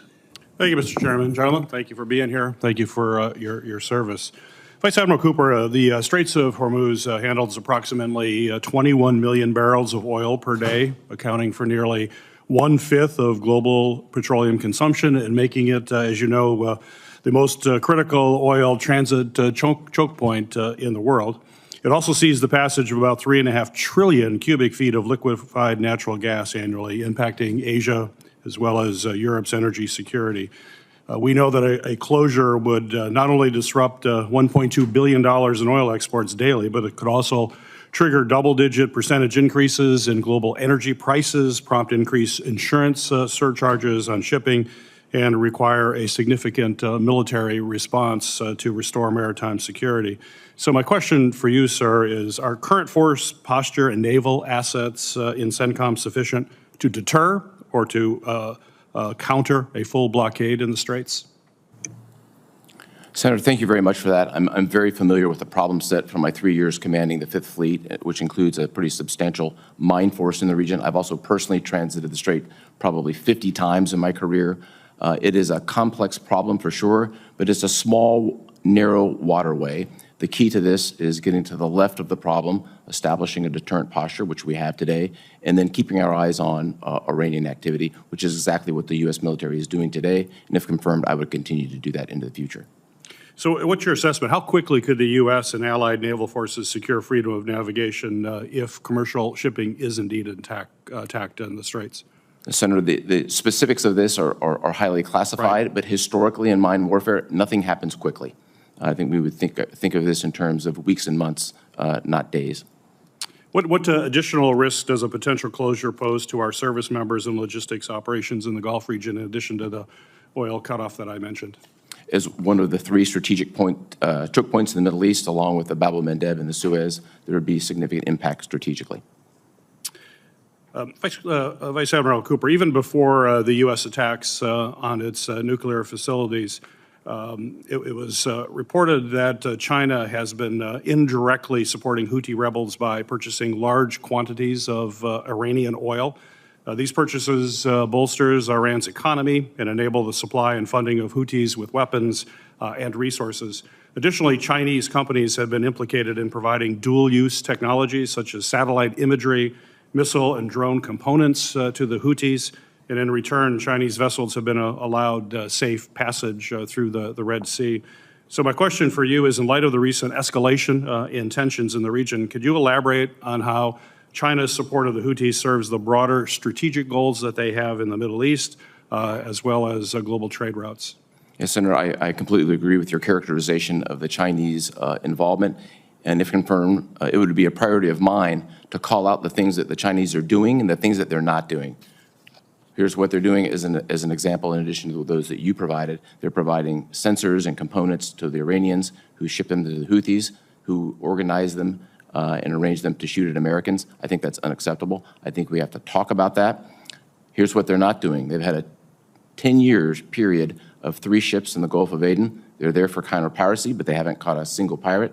They've turned a complete blind eye to the years of flow of weapons into the Houthis that have ended up getting shot at Americans. I think that's unacceptable, and I think we have to call that out. Very good. Vice Admiral Cooper, our committee received testimony earlier this year from the 494th Fighter Squadron leadership about the important role that the F-15 Eagle has been playing in the Middle East. During the April attack on Israel, The Air Force described the F-15E operations as, quote, the largest air-to-air enemy engagement in over 50 years. It's been reported that coalition forces in Israel destroyed nearly 99% of all inbound weapons and drones coming in from Iran. And as you know, the brand new F-15EX is an even more capable aircraft. The brand new aircraft is building on a larger payload, range, and speed, in addition to next generation capabilities to increase lethality. So my question for you in the remaining time here, sir, is can you talk about the importance of the F-15 as well as these future F-15EXs that are coming online, what that means for CENTCOM operations, and how do you envision utilizing them in the future, and how great is your need for them?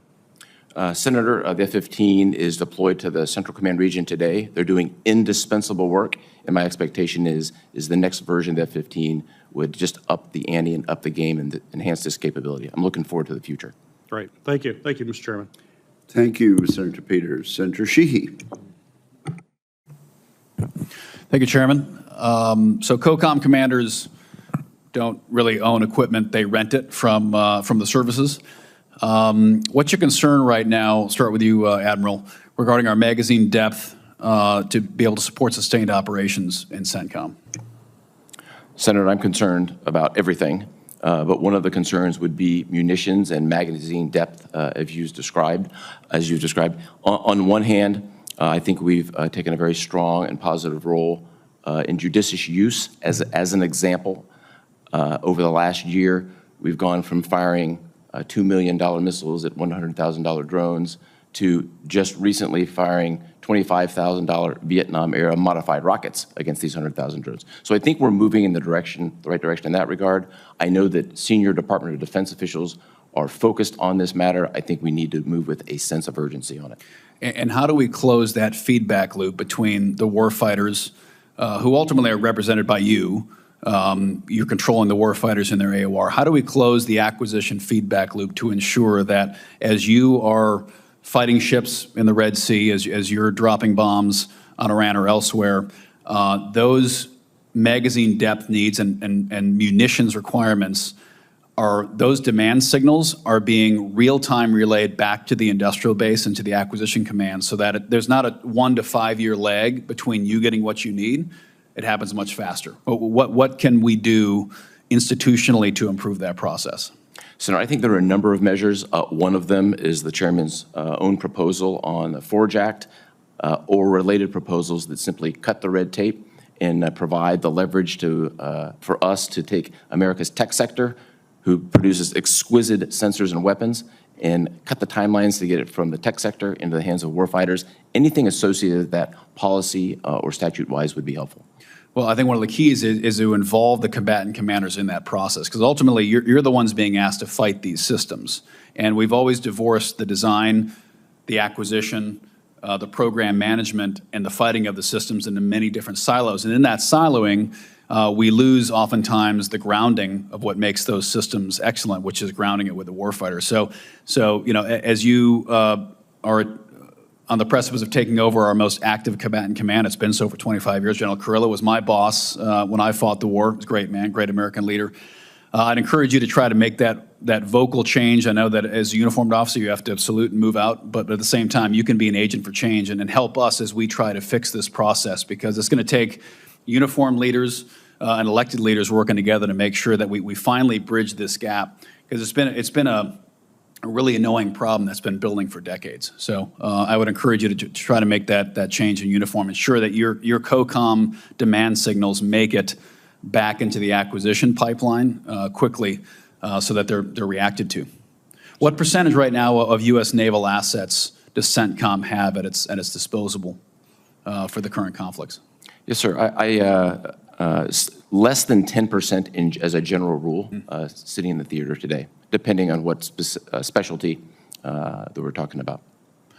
Obviously, a little bit different from an aircraft carrier perspective, right, as is known, 2 carriers in the region. But we're concluding, basically a year and a half, that the longest period of sustained naval combat we've seen since Leyte Gulf.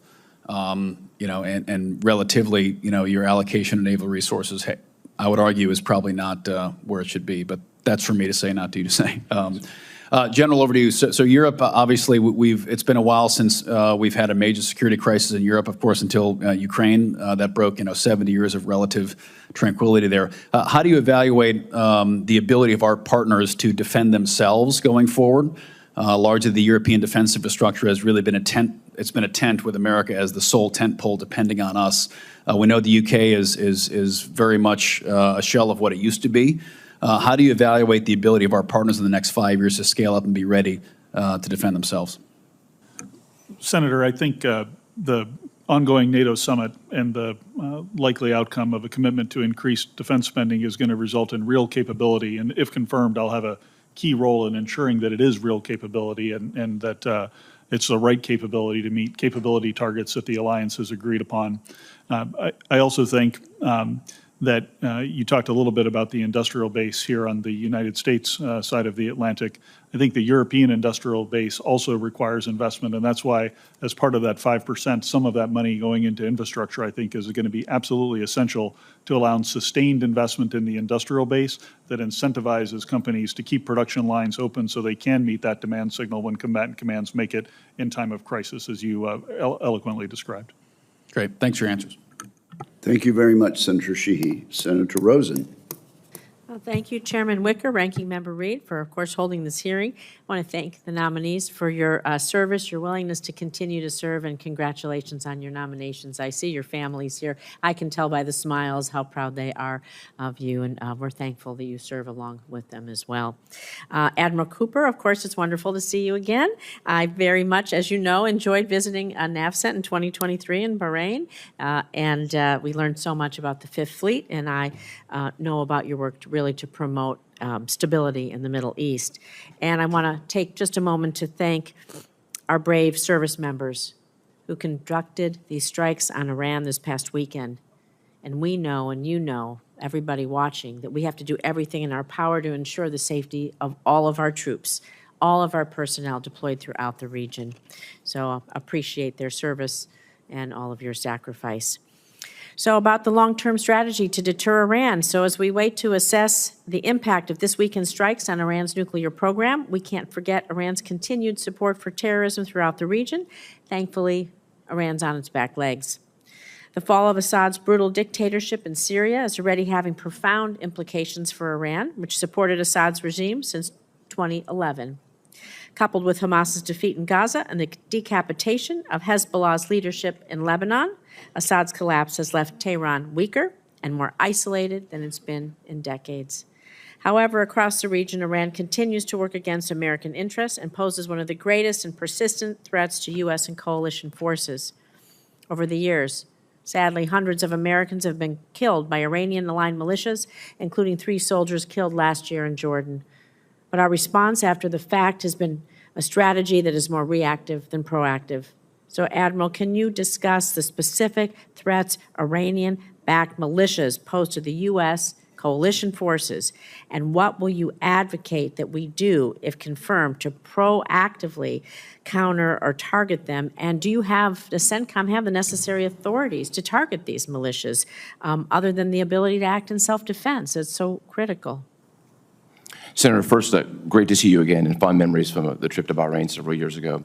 I think you well described what others have described as a seismic shift in the region, a tectonic shift strategically with respect to Hamas, Hezbollah, the Assad regime's collapse, activities with the Houthis. If we reflect on about the last 20 months, I think it's important to remember the Iranian-aligned militia group and the Houthis have attacked Americans about 500 times. I don't think that's particularly well understood, but that's about the number. And so in this ensuing period, we have implemented dozens of specific measures to enhance the security of our men and women at sea and on bases throughout the region. It is our #1 priority today, and if confirmed, it would continue to be my #1 priority, protecting our men and women.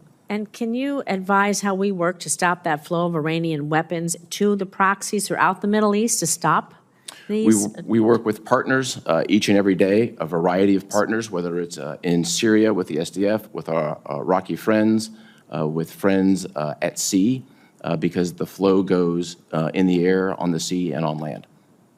Thank you.